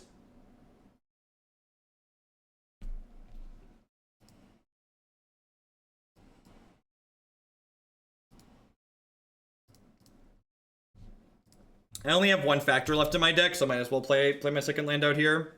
It's a shame that we've only drawn 1 creature land in half our deck too, right? So like we've drawn 24 cards and a bunch of lands, and I've only drawn 1 of my 5 creature lands. If we had a creature land this game, it would be absurdly different as well. Yeah, they turned out really well, HTG. Really happy with them.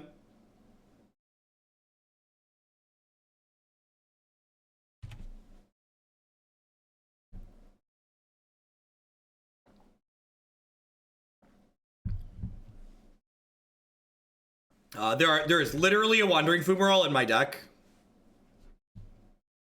Of course, Vis. Happy birthday. This is still game 1.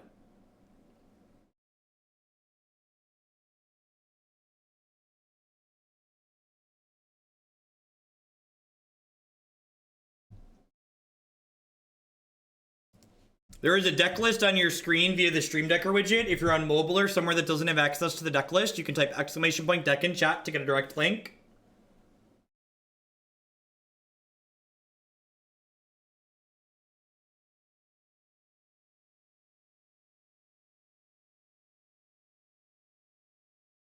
Here we are up 7 minutes on clock. So if the next game is anywhere close to as long as this one and we win one of these 2 games, our opponent will definitely time out. So we've got that going for us. Correct, J-Mac. They're just miscellaneous other blue and red fetches. Ideally, your 2 extra blue fetches should have different names, but really that's pretty marginal. If they were like 2 Flooded Strands, it's like not really a big deal.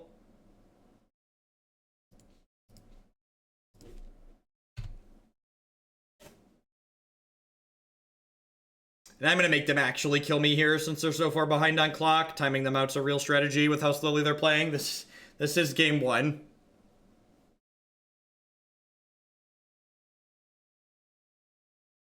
Hey, 3 land, 7 mana.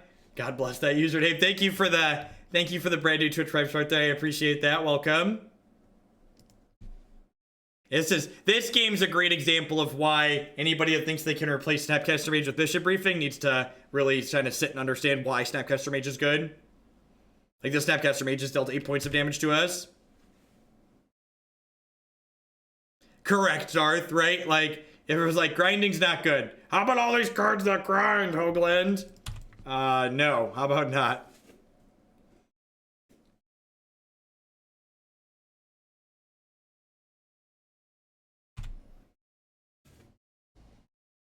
We did register 4 copies of Fugitive Wizard. It's a weakness of mine.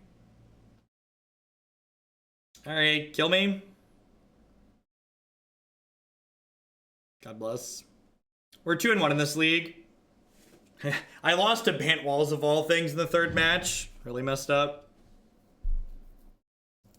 Neat's a good word for that.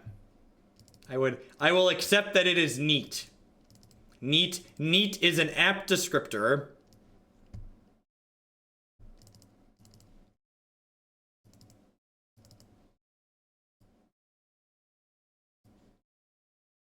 So, I didn't see planeswalkers out of them. The only thing I saw this countered was Logic Knot. Normally against like most blue-white and Jeskai decks, I like snap off, bringing in both the Disdainful Strokes, but here I think I'm not going to.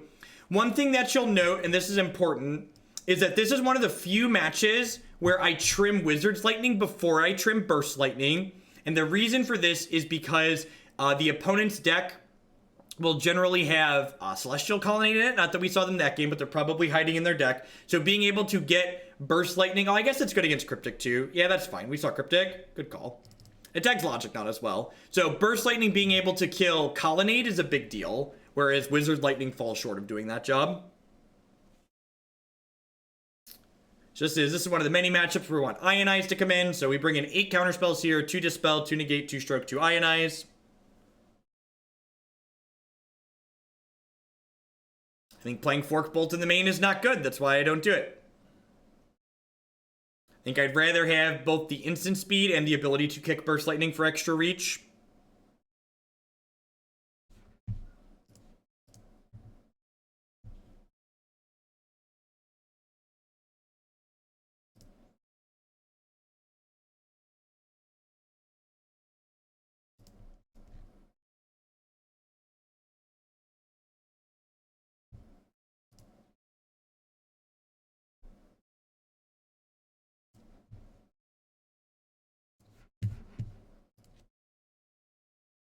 Doing all right, Pythron.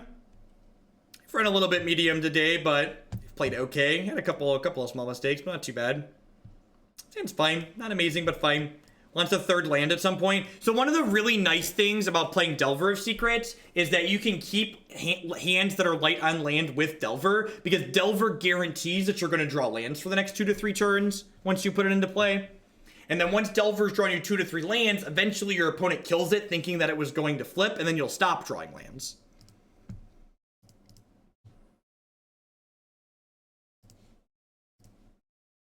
It's worth noting here that this Wandering Fumarole is the 23rd land in my deck, so this hand wouldn't have really been keepable without the 23rd land.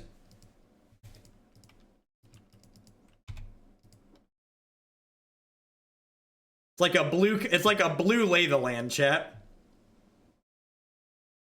Ancestral Vision. Yep, that's exactly what this matchup is about.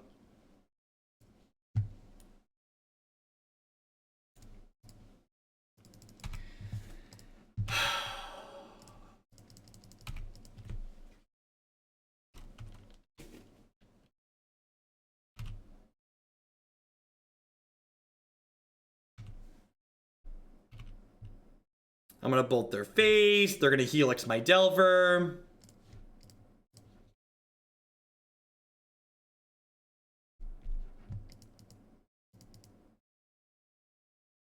We're going to be able to kick Burst Lightning in no time. Yep. Yep. Don't be afraid to play your instant speed spells on your turn. So my opponent probably has Dispels and Spell Snares and Negates in their deck. Logic Knots. I'm just going to Snap Bolt now on my turn while my opponent's tapped out. Get my threat into play. We have another Helix that's going to be pretty hard for us to beat. Helix is one of the better cards against us. Like I said, we're basically a burn deck. Would you look at that? No 3rd land drop, huh? It's almost like this Ancestral Visions would have been better as basic wastes.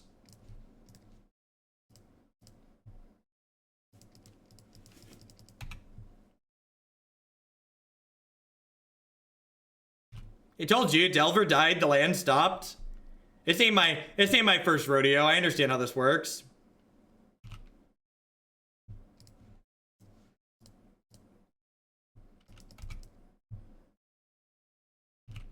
So we're going to use Nimble Obstructionist to counter this Ancestral Vision. Yeah, so the way suspend cards work is the turn they cast, there are 2 triggers. So my opponent is going to have the first trigger. This is the one you don't want to cast. You don't want to counter, sorry. So this first trigger, we let this resolve. Then a second trigger is going to go on the stack here. You can see visually on Magic Online, the counter has been removed from the Ancestral Vision. So now I will counter the second Ancestral Vision trigger, which is the trigger that allows them to cast it without paying its mana cost.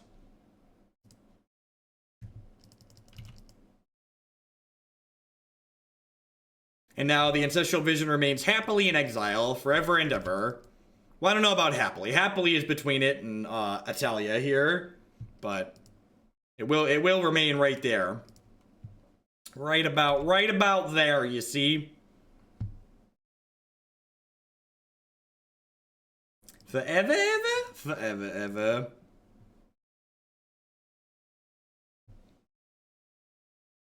Which spell, opponent? I didn't hear you. You were mumbling. Which spell?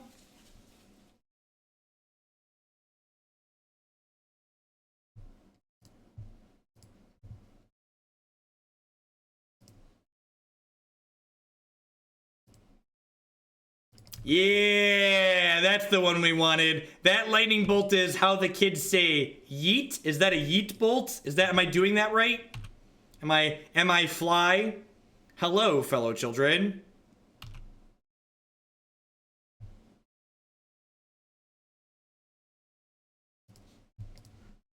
Upstairs. I just came here to say that was indeed a yeet bolt. It's adorable. Do do do do do do.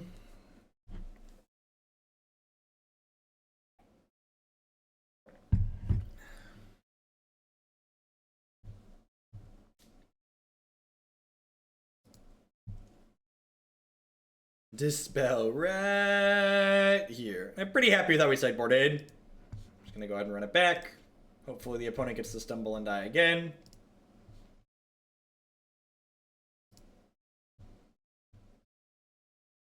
Oh, also, I didn't plug this yet today.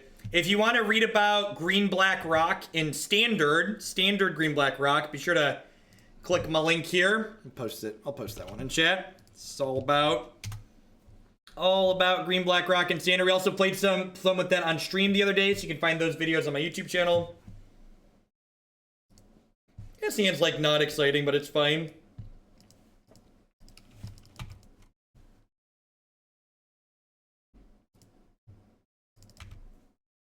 Yeah, we're gonna be doing standard at least one day a week, every Tuesday.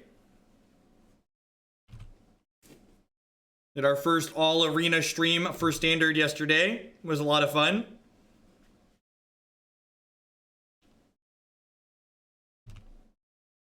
Yeah, this is a good Dispel deck. Type 2 Tuesday. Man, the kids today have no idea what Type 2 is. We'll just confuse them. I'm gonna keep that one. We don't have a way to kill them yet, but that's future Jeff will figure out how to kill them. Current Jeff wants every Dispel he can draw.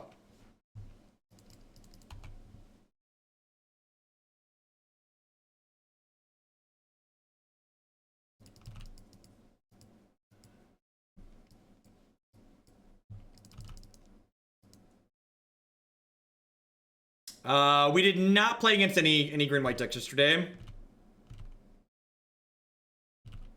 4 Reaper was maybe one too many in the green black deck, in the mid-range deck. I think I'm in for Snapcaster Mage.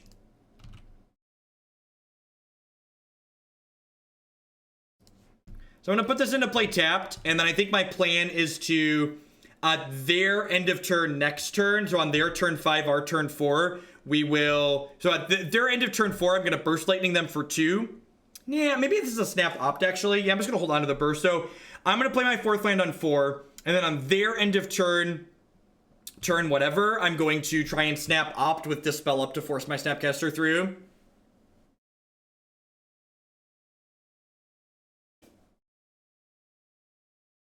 $5 months, almost time to turn my boots in. Full on tilt. Thank you for the resubscription there. I appreciate the continued support. Welcome back.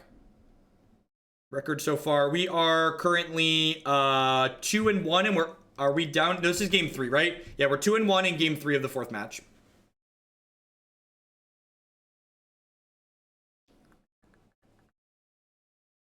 And if they have 2 counter spells here to fight over the Snapcaster Mage, it's like, whatever. We're kind of sad, but it's not the end of the world. They shocked themselves. It feels good.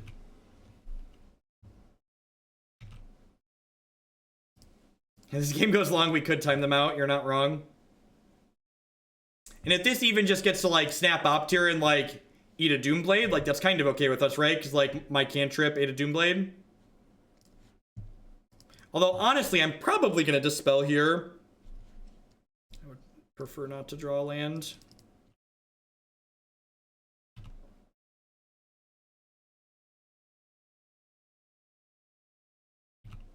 Sure.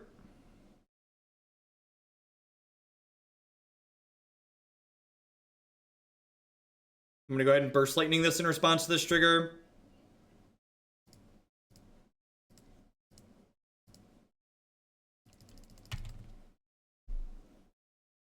They have a counterspell for this. We get into a little bit of trouble here.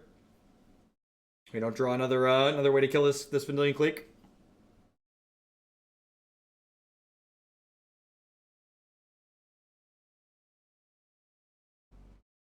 Risk factor is not particularly great in this current position, although I guess it'll help us race in the long term, right? Because, like, the fact that they left all these counterspells in our hand signifies the opponent just, like, wants to race with this click, right?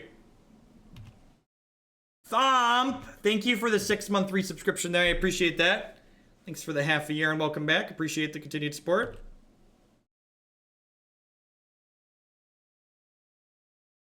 Like, remember, if this risk factor isn't drawing us cards, it's cutting the opponent's health total in half, so...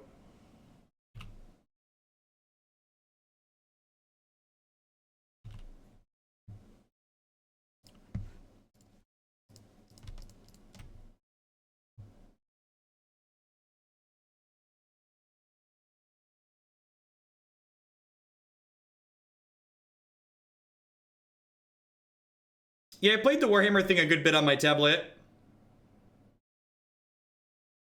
I haven't streamed it a ton. I just play it here and there. They have a Dispel of their own here. Because they know about my Dispels, so... We're bolting that in response, sure.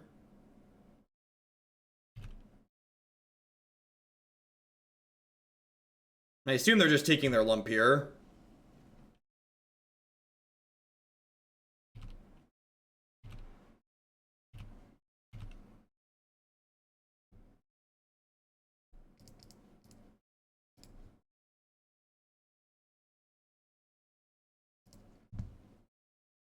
Snap Burst Lightning this Vendilion Clique while they're tapped out here. And then I think I'm actually going to go ahead and play out the Scalding Tarn. We'll draw another land at some point to discard the risk factor, and I'd like to have Negate plus Dispel up, or Stroke plus Dispel. Honestly, if my opponent fires up the Colonnade next turn to attack, I might flashback the risk factor when they enter combat.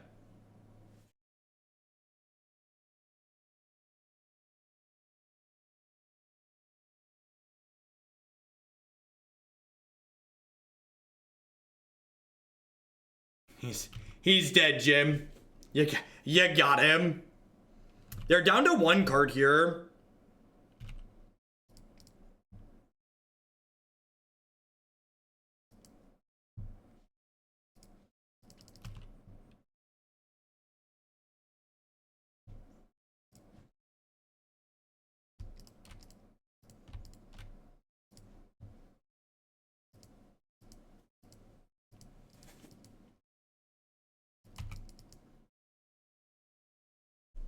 I have to not die to this Colonnade here.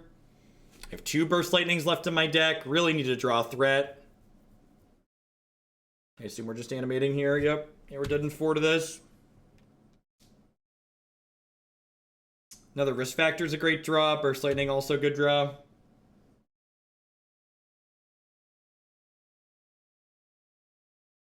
Stifle Bird, any threat a good draw. It's kind of a threat. We're a little bit short at the moment as far as racing goes.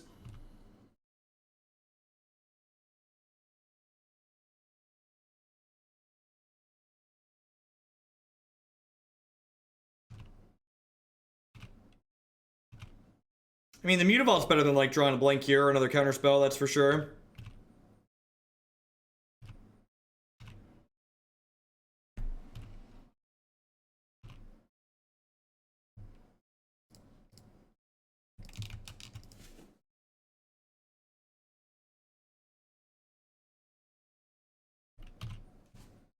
I think I just passed, right?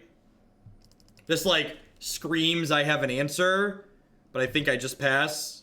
Okay, if they stop attacking, that's good for me. Like, I have a negate for their Ancestral Vision.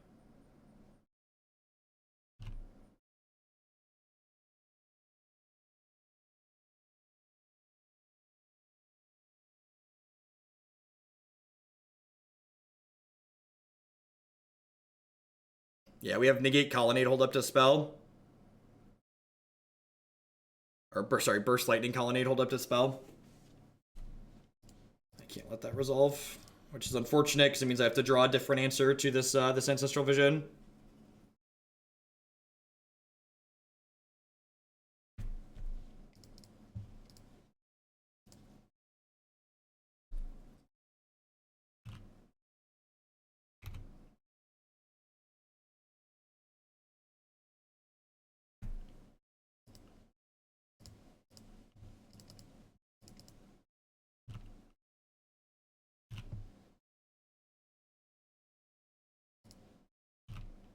Yeah, they have 4.5 minutes, though. They should have plenty of time here. Yep. Force their hand on this now. Play my other Mutavault post-combat.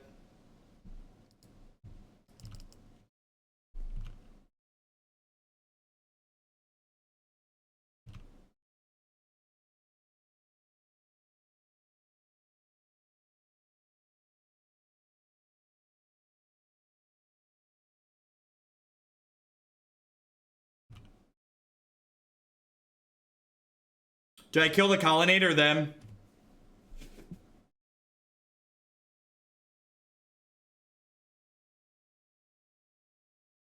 I think I'm supposed to hit the Colonnade here. I think I'm supposed to hit the Colonnade here. They're so threat light.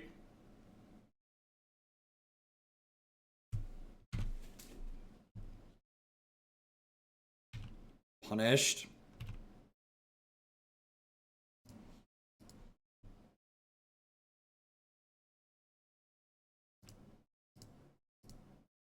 Hey, Very Berry, thank you very much for the brand new tier 1 sub there. I appreciate that. Thanks for keeping me employed here.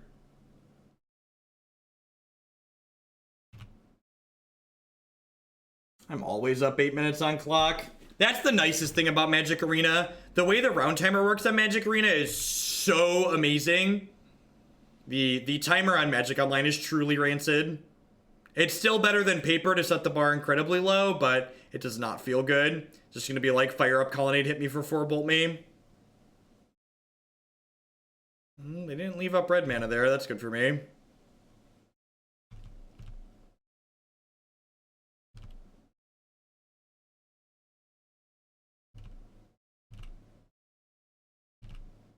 The arena timer, you have a round timer, so you can't just like sit there and take forever every turn. Oh, they're gonna shock and then bolt me? Wow, that is so incredibly bad. It's like kill you in response with the Brandy Burn spell. Oh, Purge. Alright, come on. Wait, what? They have a Dispel? Why are they... They must have a Dispel, right? Thank you for the 32 months, Ian. I appreciate that. Welcome back. And we're dead. Feels bad, man.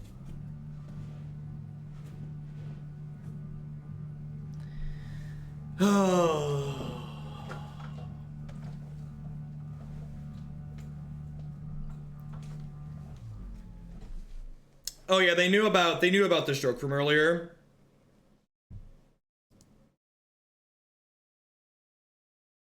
You're right. I wonder if the strokes are good to bring in here. I'm not sure if they're actually good or not. Glad I can contribute to my first Hoaglandia public broadcast for first time watching a live stream. Well, welcome to a live one. Will Snipe for food. Thank you for the 2-month resub there. I appreciate that. Welcome back. This stream, unlike many streams on the internet, is completely viewer powered. So basically every deck you see played on this stream is either an archetype or specific deck list that someone has submitted. This deck list specifically isn't particularly random though. This is very close to the deck that I top 8'd the Open in Indianapolis with, and I played a bunch earlier this year.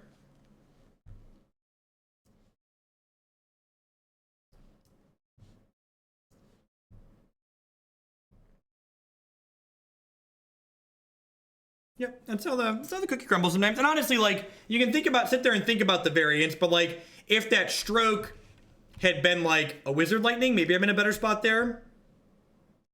The risk factors are interesting. They were decent in that matchup, even if we hit a little bit of a bad beat towards the end there.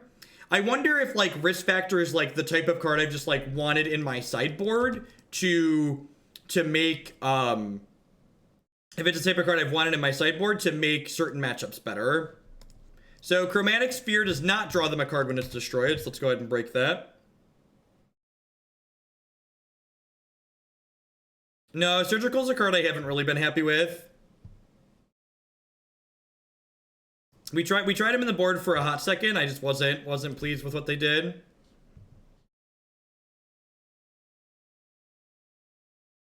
This matchup's gonna be tough game one, especially without Remand in our deck. This is one of the matchups where Remand really shines. That being said, we get to board in 8 counter spells against them, so we've got that going for us. I'm going to shock this in. I'm going to fire up my Mutavault. I'm going to play my Delver. We lost the last match. This has been okay. It allowed us to race. It gave us the exact damage we needed against Storm. It was pretty reasonable there. We went 2 and 3 this morning. You'll be able to find the leagues on YouTube, the matches on YouTube later.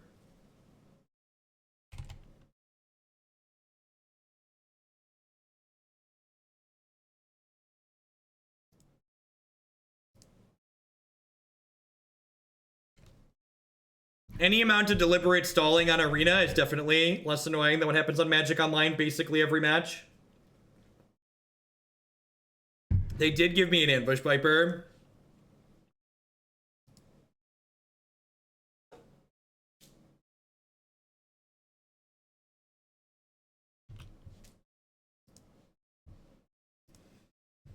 Hey, look, a second Ambush Viper. We have Cashless Factor. It's very good against Jeskai control. It's been a little clunky otherwise.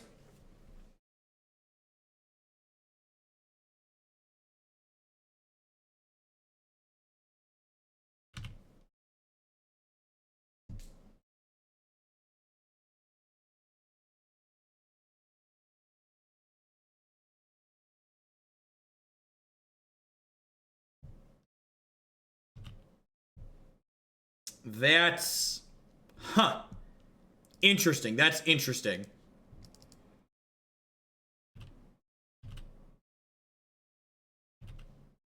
So I'm going to end step play 2 Snapcaster Mages here.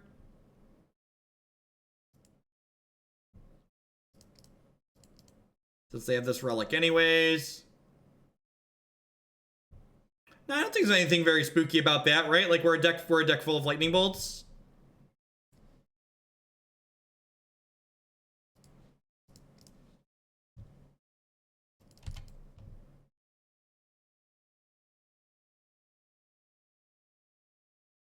There is a standard channel in Discord. AGH. It's under the Magic section.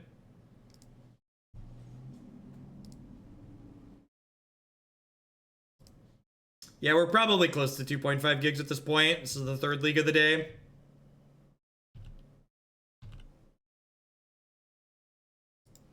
I mean, down-ticking against the Bolt deck isn't strictly wrong. Like, exile a thing, gain 3 life, take a card from them is generally an okay thing to be doing, right? Like, I'd have less threats in play. So we're down to 10 here, so... If they don't have a Sweeper or Worm Coil here, we could be in an okay spot still. That's kind of asking a lot, especially when they have a redraw on this relic. Ulamog, also not the greatest for us. The Saheeli list was really, really bad.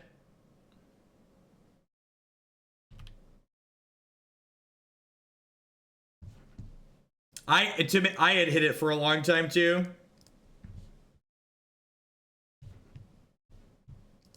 Oh.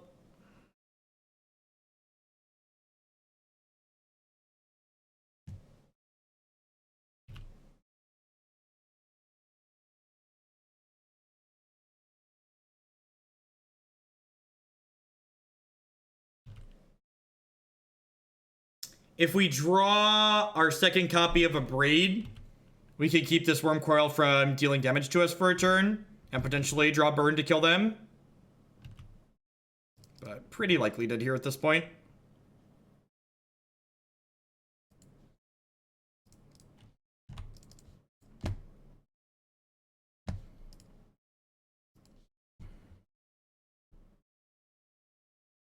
Yeah, 2.5 gigs. It's when you really start to feel it.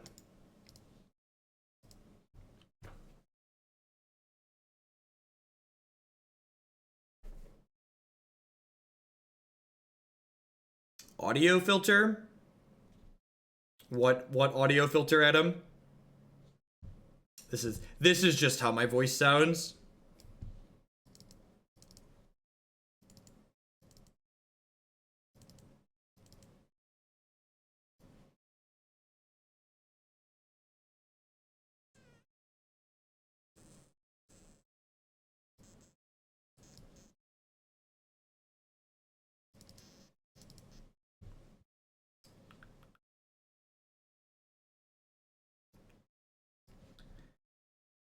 Leave a Wizard Lightning in. Yeah, this seems fine. I guess I'm not a huge fan of Abrade in this matchup, strictly. I'm just gonna leave in the Lightnings for more reach. Yep.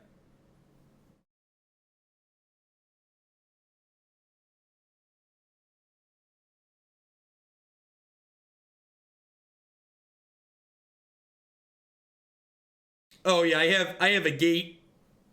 I have a gate, so when I'm not talking, you don't hear random things like the sound from my computer. Well, I scoop that often in paper. I mean, that game was over. So, like, yes, when I am stone dead to rights and have 0 outs, I concede in paper. If you don't do that, you're just wasting a ton of time. You have a shared clock in paper. So, like, in Moto, I'm actually less incentivized to scoop. Nah, I don't think so, Choms. I think the fog you're getting from the Wurmcoil is about the same as just bolting them. Like, bolting them is generally the same additional turn as just, like, fogging them. So you might as well just, like, have the bolts. That way when you don't have the clock, you can jump up and kill them. I wouldn't instant scoop to Bogles. I don't know if it's a team tournament. If they, like, have Leyline into Bogle lifelink, sure, we're done. Really nothing much more to do there. We're 2-1 in this league. 2-2 or 2-2 in this league, and we're down a game in this last match. I'm not going to crack this fetch land, so I want to use it as a scry here. I mean, I need to draw a third land, so Delver's going to draw us a third land. I'm actually going to shuffle that away. We're going to flip to that and then fetch here.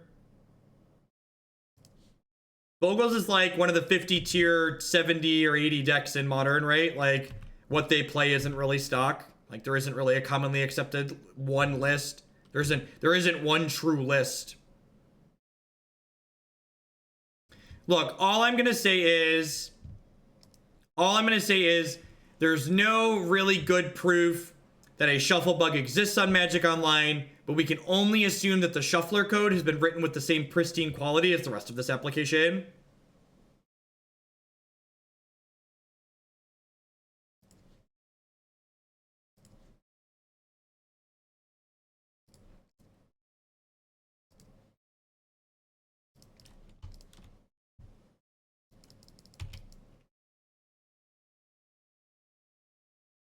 I left off the Kappa, don't ban me. Oh, Zach. Land! Ew! Ionize looking D+ here.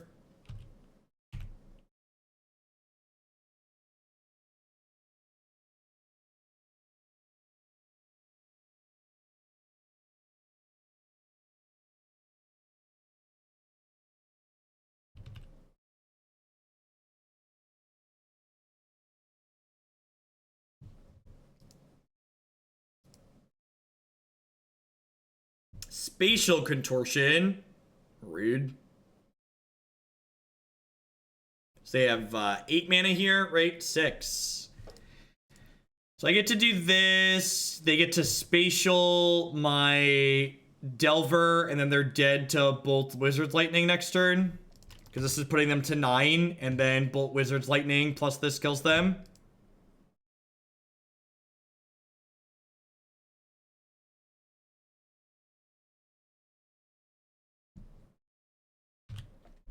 We're going to have a wrap-up segment really soon where we talk about risk factor, I promise.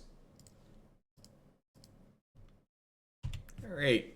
Remember when someone wanted this to be Abrade? I submit Exhibit A to the jury.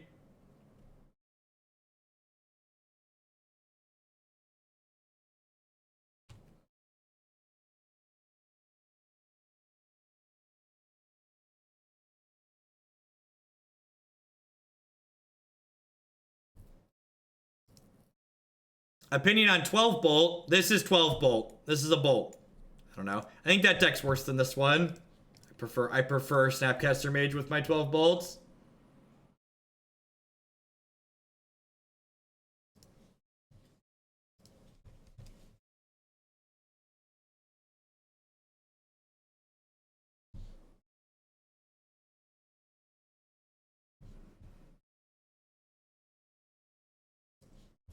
As a budget deck, 12 bolts seems very reasonable.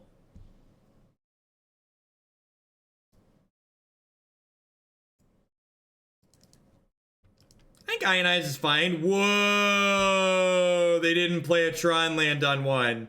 It's like Christmas, chat. Every day is Christmas when they don't play a Tron land on one.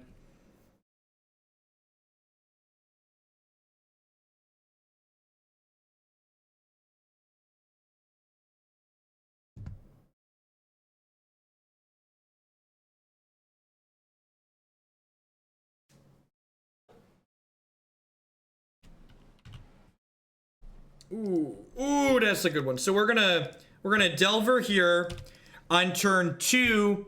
In response to my Delver trigger, I'm going to Wizard Lightning them, and then we'll flip Delver like a professional. And then on turn 3, we will snap Wizard Lightning them. So I'm doing this in response to the Delver trigger because if Delver flips, he is no longer a wizard on the backside. He is a human insect. He drops his robes to become a bug. See, I flew too close to the sun. I dreamed too big. I thought the Delver could flip, chat. I forgot whose Delvers we were working with. We're working with my Delvers, which means that wasn't a possibility.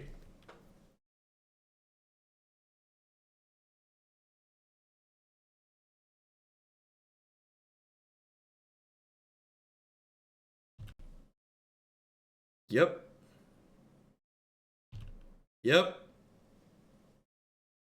Tron opponent. Mulligan to 5. Casually crush us. Need to believe harder, right? Los Ferratu, thank you very much for the brand new tier 1 sub there. I appreciate that. Thank you for the support. Thanks for keeping me employed here. Yeah, it's often right to do that, Joe. In fact, especially in matches like this where our health total is mostly irrelevant, this is very valuable. Because like when I see the stupid Scalding Tarn on top of my deck, I don't want a 5th land. So I'm going to go ahead and shuffle here.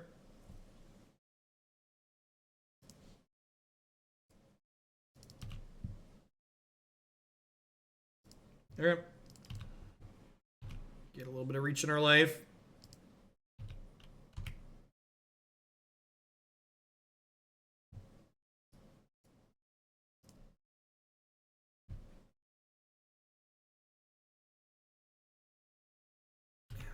I have Stroke into Snap Stroke here, which is good for us.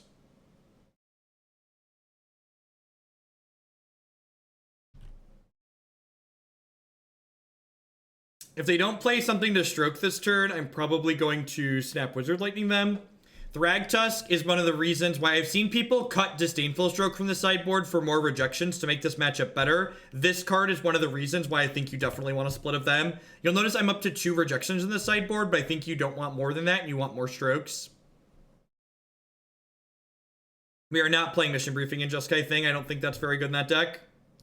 Jeskai thinks a pretty low curve deck on average, and Mission Briefing pulls the curve up a pretty significant margin.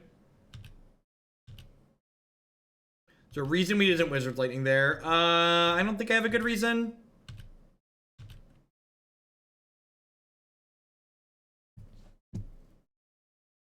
So they'd have taken 6 more points of damage this game if our Delvers were controlled by anyone other than myself.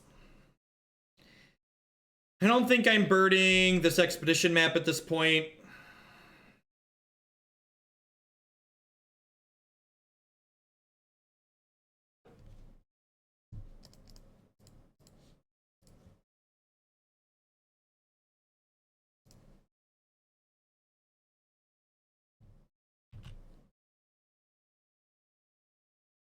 So fun story. At the Open, I top 8'd with this deck. I had a game against Blue-White Spirits where I played 1 Delver on 1, and I played 2 more Delvers on turn 2, and on turn 9, I attacked for lethal with 3 unflipped Delver of Secrets. I'm just like actually the confirmed unluckiest. Now that one was not on camera.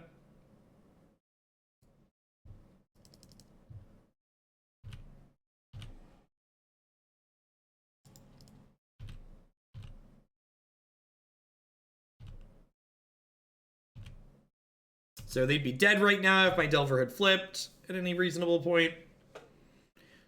I'm gonna go land Ulamog, and I have to decide, do I want to stifle the Ulamog trigger? That is annoying, but not the end of the world, because I have this Nimble Obstructionist. Do I hear chat in my head while I play? No, when I play Paper Magic, it's much easier than when I play Magic Online, because everything is quiet and there aren't 400 things going on at once.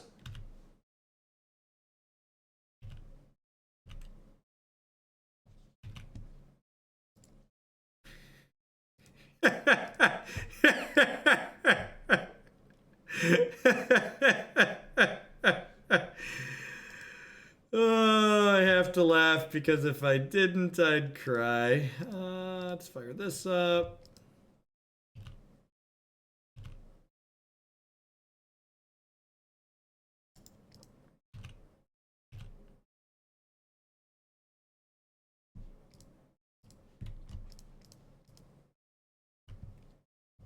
You know, I probably should have gotten another red source here. Just like shocked in another Steam bench so they can't like Stone Rain me off all my red mana. Because we're down to 4 now.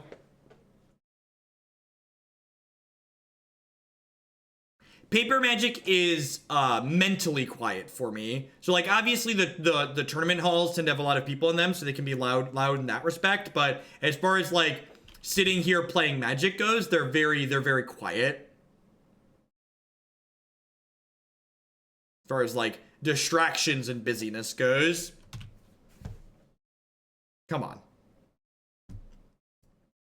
That's fine. You know what, Delver? I don't need you to flip. I don't need you to flip. I have this Snapcaster Mage. I have this Snapcaster Mage. You know what? We don't need you to flip. It's cool. It's cool, dog. Ain't nobody needs you to flip. Ain't nobody needs you to flip. It's cool. Just you do you, little Delver. You do you. I'm gonna go ahead and just send the blasters upstairs. Just. Oh, was that the match? Was that the match in that game too? I don't remember. I feel like that was the match, but I genuinely don't recall. Yay, we won the match. 1 for each non-flip.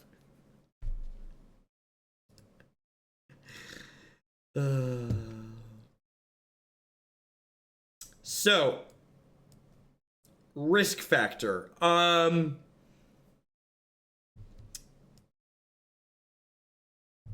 don't know if this is a card worth playing.